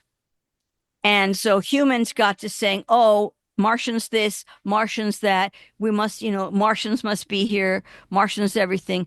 But actually, it wasn't Martians. And George Adamski decided that he was going to go with Venusians simply because of some ancient, like Egyptian and Mesopotamian belief system and writings that made Venus, the planet of Venus, and the gods of Venus were the big deal. And Adamski was very into that type of spiritual culture. He saw Yes. himself, yeah, he saw himself that way. So he created, he was a grifter, always a grifter. He created and staged meeting up with a Venusian that he called Orthon. And you can see here is an artist, back then, an artist made this rendition of a description that George Adamski made of what Orthon looked like. But oh, wait a minute. Look at the movie The Day the Earth Stood Still from 1951, and there's Michael Rennie playing Klaatu. Uh-oh. Uh-oh. Look at they're the same. The costumes are nice. The costumes are the same. And so George Adamski, apparently what he did was he had somebody get dressed up in something that looked like the Day the Earth Stood Still thing. And he had apparently he had a couple of friends or followers in some car way far away. And then Adamski met with just a guy. No ships were seen. Just this guy who looked like that. And this was the description. And so then Adamski convinced a lot of people that this had actually happened, and he began to say that he went on trips with Orthon onto these ships called Scouts. I want you to see next to the Adamski photo, that is a flying saucer prop from the movie The Day the Earth Stood Still. Why flying saucers? Because the concept of flying saucers became very famous because of Kenneth Arnold's description of what he saw. He used the phrase saucer. On the right of the Day the Earth Stood Still saucer prop, you will see a photograph that George Adamski claims he took of a Venusian scout ship, Orthon ship, back in 1952. That's right, a year after the movie The Day the Earth Stood Still came out. And he wrote books, he did lectures, he made good money. He began to talk about that the big thing that the Venusians, wanted to see that happen was that, Earth people would not use, atomic weapons. Well, there was World War II, atomic weapons were used. So atomic weapons in the early 50s were very much on the mind of the world. Yeah, very Okay? much. And Very that's what much they on the always do. mind. The grifters always sell you something that you're interested in the moment. That's right. And then they add in the other garbage. Yeah. Okay. Now you have to understand that all of this is being orchestrated by the Volshade ET reptilians. Why are they really saying this? They don't want humans to have big weapons. They just don't want humans to be able to defend themselves. Because one day they know humans will be able to defend themselves against them, and they don't want it to happen. So today, even we have people saying, don't have atomic bombs. Well, that would be great if we didn't. But right now they're acting as a balancing act. So, what I'm pointing out is that you have this George Adamski saying that in 1952, this is photographs, and he took a few of them, except I knew that this was not a real ship. I know what real craft look like. And I also knew that if a real craft were actually functioning, you cannot get a clear photograph of them. This would be just mist, foggy nothing. I know. I have pictures that I took of ships, and that's what they look like. Just nothing, just a cloud. So I knew that this was not a real ship. I knew he was grifting all the way. But it has a nice little hook on the top of it there. Oh yeah. Well, So you weren't fooled by that then? No, The little hook for a string. And what was also funny about this was if you look in the left porthole there, you can see right through it to the other side. Yeah, Seriously? it's got no windows. Seriously? It just goes through space with holes in it. Well, so I was kind of wondering, what did he use to make this prop? It's kind of a clever prop, but what did he use? So one day I'm flipping through an old Sears and Roebuck catalog. And I'm not the only one who did this, but this was way back in the day when Sears and Roebuck catalogs were like the thing. You want to do something, Sears and Roebuck catalog. So I'm flipping through, and all of a sudden, I'm looking at camping supplies, and there are these Sears, they use Coleman lamps, all of a sudden, and there's like a whole bunch of them, and there it is. It's not the exact one that I saw, but there's a picture of it. That's what I saw. Yeah. And this is you'll see more in the next panel, but don't show it yet, okay? Just keep that in mind. Caught red-handed. There it is. But you also have to know that there was nobody from the Gov or anyone else who was coming forward and saying, don't believe this man. It's not true. It's not real. No, they wanted him to put this stuff out here. It's how they were hiding their Black Ops research, real Black Ops research, important research that I'm not even saying that humans at that time should have even seen what they were doing. Some things have to be private. They have to be hidden. Particularly with the Volshade around. Okay, so on the left bottom, you see another one of those grifters named George Van Tassel. George Van Tassel was very inspired by George Adamski.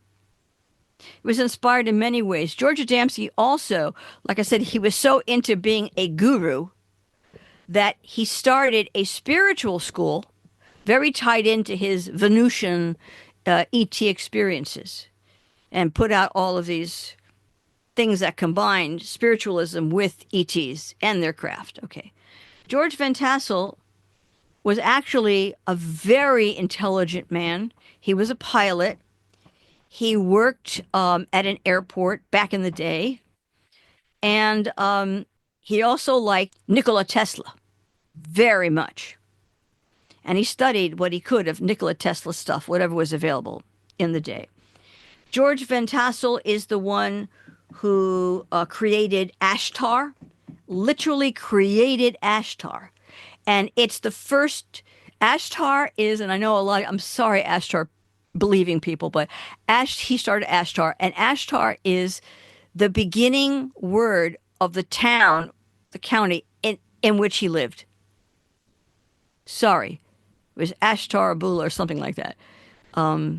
These are things that you just don't know because you don't do research. You don't go back far enough. You don't connect the dots. If you did, you'd be stunned by what you got fooled by. Okay? So now, wait. So now Van Tassel wants to make money like Adamski is making. So he's going to have his own experience meeting with a Venusian and with the craft. And just like George Adamski, he's going to have his Venusian take him all over the solar system and take him to planets, take him to the moon, and doing all these things which never happened. Now, he named his Venusian Solganda, the Venusian, back in 1953. Oh, wait a minute. Look at Solganda's outfit. Doop de doop de doop de doop. looks just like the day the Earth stood still. Klaatu, Nikto Barata looks just like it, and saying the same thing. You must not have atomic weapons. You must not wage war. You must not do this. And Van Tassel went so far as to say that he was channeling. I think Van Tassel even created that word, channeling, to talk with his Venusian friends, and that his Venusian friends told him to build this Integratron, this little model of it that you're seeing in the lower left, that it would be a time travel machine, it would be a healing machine, looking like very much flying saucer, okay? And so that's what he got involved in. What a mess. But there was one time he had thousands and thousands of people out in the desert at something called Giant Rock, and he was telling his tall tales. All of them were lies. Damsky, Van Tassel. Now we go on to the third, Frank Stranges. Now we're moving up to 1967. Frank Stranges created somebody by the name of Valiant Thor. Now there's a real picture of a guy sitting on a lawn with some friends and claiming that this man was Valiant Thor, but this was all created by Frank Stranges, who did not know the man from the photograph. Okay? Man from a photograph. Frank Stranges did not know each other. Okay? So Frank Stranges makes up his whole Venusian thing. Again, there we are with the Venusians. And today, there are people who really believe that Val Thor, was a real Venusian, and he had this whole mission. And even today, there are people who talk about him like he was real, like he has something to do, and he's not. The photo's real. The whole man and the whole lore is not real. Okay? Everybody with the picture? Okay. I mean, as a Venusian, I like the way he had the gelled back hair that would have been the fashion in the day. He knew the Earth fashion, Valiant Thor. Well, Valiant Thor, according to Stranges, he wrote a book about it. It was called something at the Pentagon, or anyway, he placed Val Thor inside the government, inside the Pentagon, as an ET. I mean, it just gets more preposterous as it goes along. But people believed him because the predecessors were, first the Kenneth Arnold. That was a real sighting, but he mistook what he saw because he had no way of knowing that there were these fixed flying wings, okay, that were human. Then you get to the movie The Day the Earth Stood Still, and you get to the George Adamski. Yeah, well, before that, H.G. Wells. Oh, H.G. Wells. Yeah, The War of the Worlds, and then George Adamski, and then you get to all the Venusian scout ships and everything else, and Van Tassel, and then Stranges, the not real Valiant Thor, but a real photograph. And then you look at the one on the right, and does that look like, that's Jaden. Remember the Jaden from the very beginning? Okay. And why do they always have to look like that? They've got the blonde hair, the space suit, started way back then with, Michael Rennie. So they're not called Jaden because they never knew the real name. I've given it. But these are Space Brothers, Ashtar Creation, various identities, as Alpha Centaurians, Nordics, Tall Whites, Pleiadians, Venusians, Peledrian, hybrids, Agarthans, Arcturans, Atlanteans, Lemurians, and there are more. None of them are real. ETs are real. Those aren't them. Okay, hang in there. If you go to the next panel, please. Okay. Okay. Yep. Okay, thank you. All right. Now, the left top right is another image, a wider image of the George Adamski fake UFO. And then down below, I got this whole collection of Colbin lanterns, vintage ones, and you can see all the various types. And in there, the one that's on the bottom left, that's the one that you're seeing up there. And basically, they unscrew it. The tops come off and the bottoms come off and all the handles come off. And Mm-hmm. you can mix and match. I mean, you shouldn't do it if you're using it for a Coleman lantern. You shouldn't mess around with the design. But if you're just making a toy UFO, yeah, it's great. It looks great. And so that's what you're looking at. Now, take a look at this. The top one is from the early 1900s. This is Nikola Tesla's concept of a flying disc able to hover, do vertical landings, and takeoffs. Okay? And he was working on those from before the 1900s. But who was Nikola Tesla's inspiration?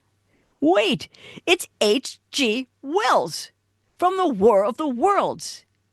Did you think that Nikola Tesla never had inspiration? I mean, Nikola Tesla was the giant genius of all. Wow, wow, wow. But he was inspired by H.G. Wells. Okay? And so at the top, you see the Nikola Tesla concept of a flying disc able to hover, like I said, do vertical landings and takeoffs. And beneath it this is a George Adamski ship, the little model toy model, and an artist view of the exterior and interior diagram of it. What does that look like to you, Pigtail Girl? A bit like the Nikola Tesla drawing. Thank you very much. That's exactly. Okay? And then so I put them all in a row. Now, another thing is another fairy tale that came up is about what the Germans had in World War II were these special, very advanced flying craft that were supposed to help them win the war. And one of them was they called the Haunebu, German flying disc.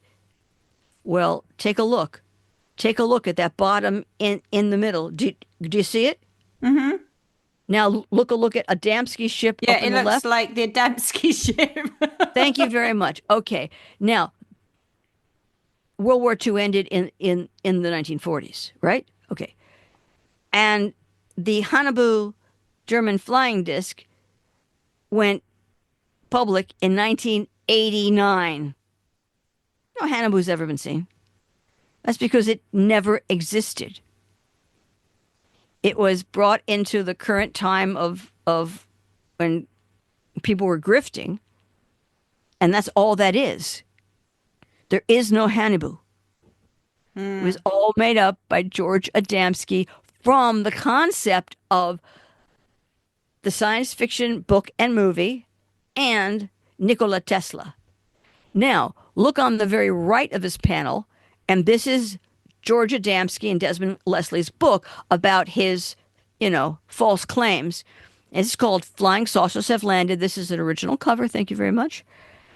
And you can see there is what he calls the Venusian scout ship, or if you like, the Haunebu one, Yeah, and the thing or about whatever. books is they don't really need to be fact-checked books because as long as someone will publish it and people will buy it, actually anyone can put a book out. Well, go take your brain back before you were born. I was around, but not you. Back then, in 1951, when George Adamski is telling tall tales, everyone was so interested in knowing about ETs and craft. And remember, Kenneth Arnold in 47, he Yeah. was the real deal. He had a real sighting. He was a really credible person. He just didn't see what he thought he saw because nobody was pulling him into it. So he went on the lecture scene. He wrote a book. He paved the path. Mm-hmm. Except Adamski and Stranges and Van Tassel, they said, who's gonna fact check me? How are they going to do it? Really, seriously, how are they going Yeah, to do who's it? going to do it?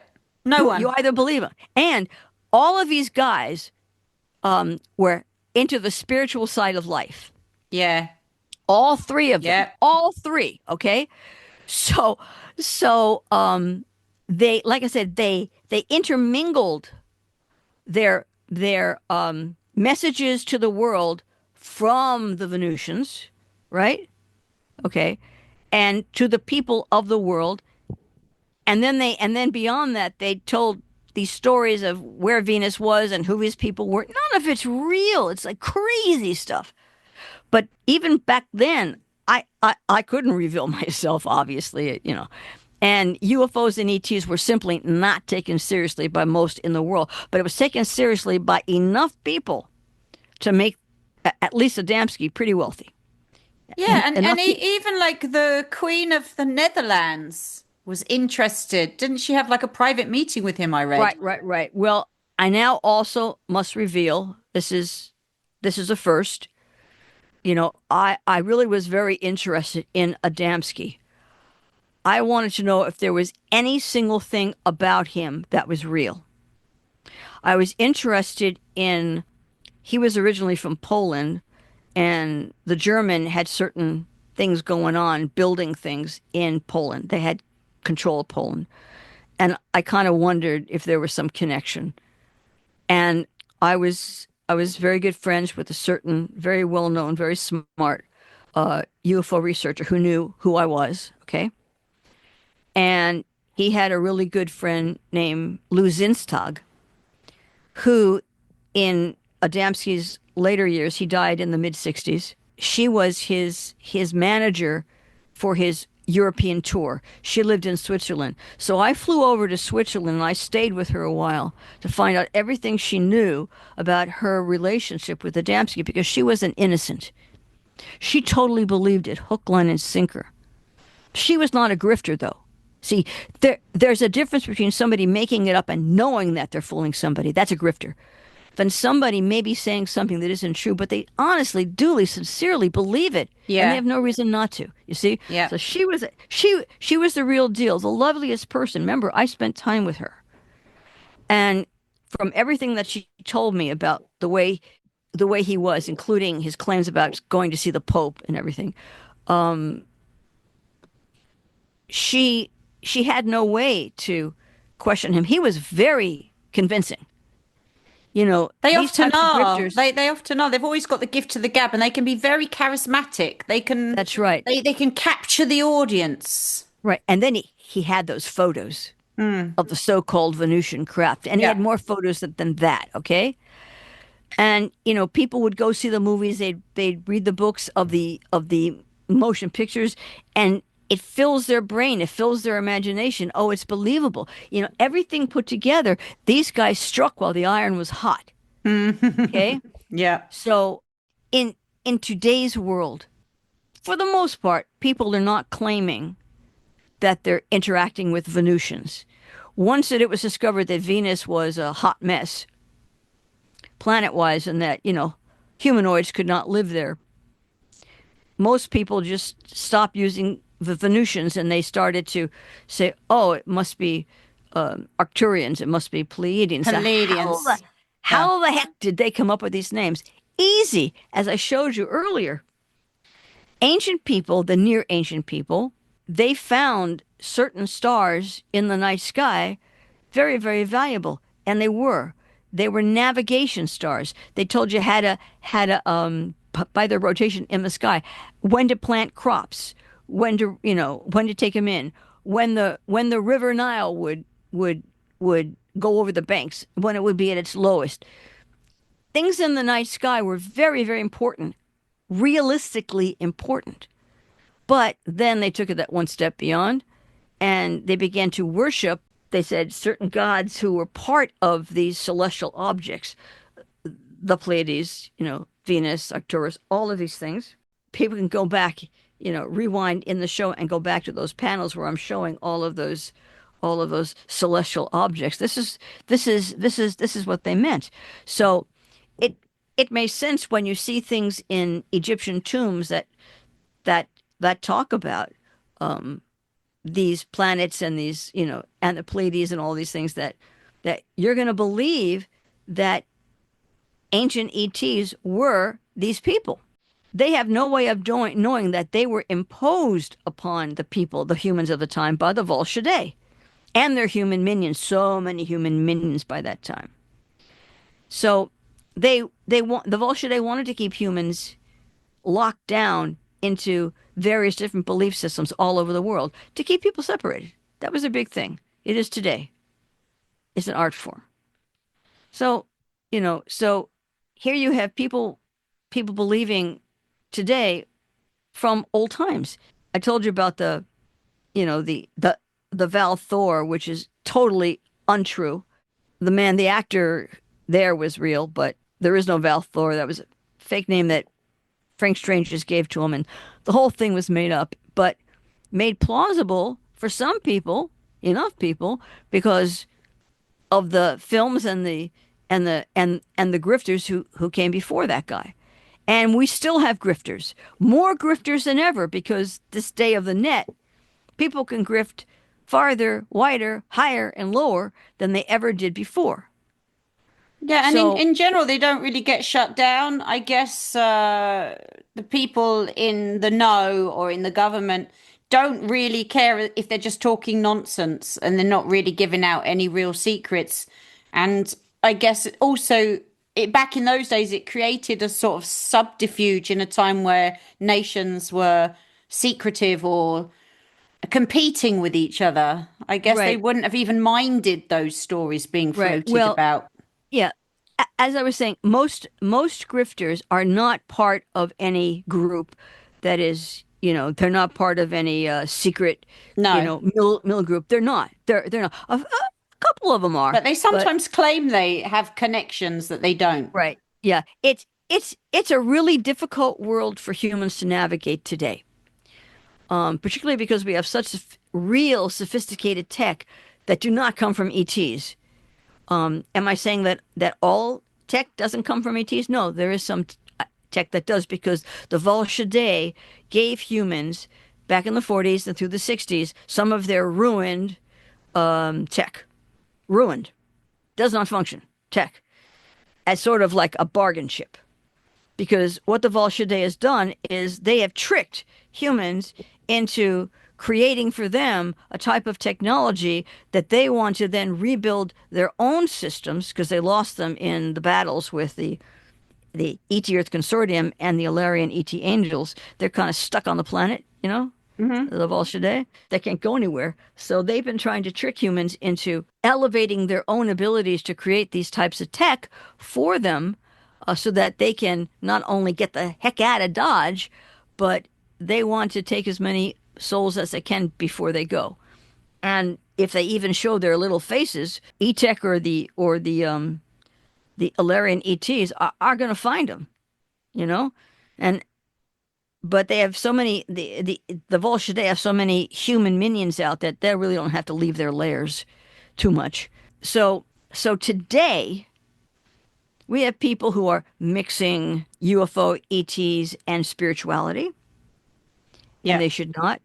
There is no extraterrestrial people or group that is helping humans achieve ascension. No, because first of all, no. And then secondly, there is no ascension. That's a myth started by the Volshadei to keep humans, well, running in circles, trying to take tracks that go to nowhere. They want humans not to know their true strength and who they are, so that they can't team up with E-Tech and, well, rebuff them. Yeah, because if you don't think there's a problem, if you think you're going to just something wonderful, like, and it's always coming tomorrow, you're not going to take any step right now, today, to change anything, because what's to change? You're ascending, right? Why would you try to change if you believe tomorrow is going to be the golden age? Right, right. But all all humans were bioengineered for this planet to be the caretakers of the planet, to have a physical life, many lives, and then be integrated by souls and have the soul and brain human experience together, not to go anywhere. Hmm. The object is to develop and, get open brain gates here. right here. And then one day in the future, today's humans will send off a panspermia planet of their own. But that day will not be a long way away. The object of being a human is to be united. And like I said, the caretaker of the planets. But wow, such a long way to go because of the interference of the Volscidae ET reptilians. Fortunately, as we said, Earth's proper matrix frequency has been reclaimed, but it's still a rough road. Oh my gosh, so many brains have been destroyed. Yeah, So and many souls have been. this is why when people say to me, "Oh, but what harm are they doing, the grifters?" Because they tell me this lovely message that I really wanted to hear. What harm are they really doing if I enjoyed listening, to their story? Well, the harm is it's closing the brain gates. That's right. It's They call stopping it. you from knowing truth. That's the That's harm. right. That's right. Because once you see the truth for yourself, you'll never go back. Mm-mm. And now, I say that there's no such thing as ascension. You and I have talked about this before. But there is such a thing called illumination. Mm-hmm. Illumination is the gathering of knowledge from everything that you could possibly be spiritual, physical, emotional, everything. Okay? So, what you're really looking for is, and what you were bioengineered to be, is illuminated in physical form. Later, there'll be a time when you can make a choice to separate from your physical, separate from the brain, and whether you want to, just become stardust or not. But we're talking hundreds of thousands of years away from that because human ancestors, that's how it happened for them. And humans, Earth humans, are not going to be any different. They're made of those genes. So there's no, human group that's coming here to oversee, the development of humans. No, the ETEC are here. They are the true pioneers of humans. And I wish one day that everybody would stop saying things that are untrue. You have no idea. This is like my family you're talking about, and you're just messing us up. So, this is the beginning of it. And so people today, who have noticed that there is a battle between the good and evil, the light and the dark. Yes. We've explained it here. It definitely is. But stop short of, pulling in these fake, false ETs. Go with the real ones. Okay? That's about it. Yeah. And I second that motion. And I hope that people have enjoyed this journey with us today on this podcast. And by listening, we hope that we have opened up a few brain gates along the way. And speaking of brain gates, let's show them that next panel, the last one. I love this picture. Me too. Me too. And this is also so appropriate because, humans can only see so many colors. They don't see all the colors that are there. They only see within a certain narrow frequency of colors. The same thing with sound. When you open your brain gate, suddenly you see more colors. I see colors I can't even describe to anyone. I can't even show anyone because they can't see it. I look for the day when I know so many people who have their brain gates really open that I go, wow, my village, my tribe. Yeah. I look for that all the time. But I do have some very, very good friends and, people along the way that I've discovered that, are very smart and very heartfelt and they get it. And you're one of them. Oh, Yeah. thank you. Okay. Well, that's it for us. Yeah, that's it for us. That's it for this episode of the Time Chronicles. We hope we'll see you on the next exciting episode when the story of planet Earth shall continue. And continue. Until the next time shift, may the Time Chronicles be with you.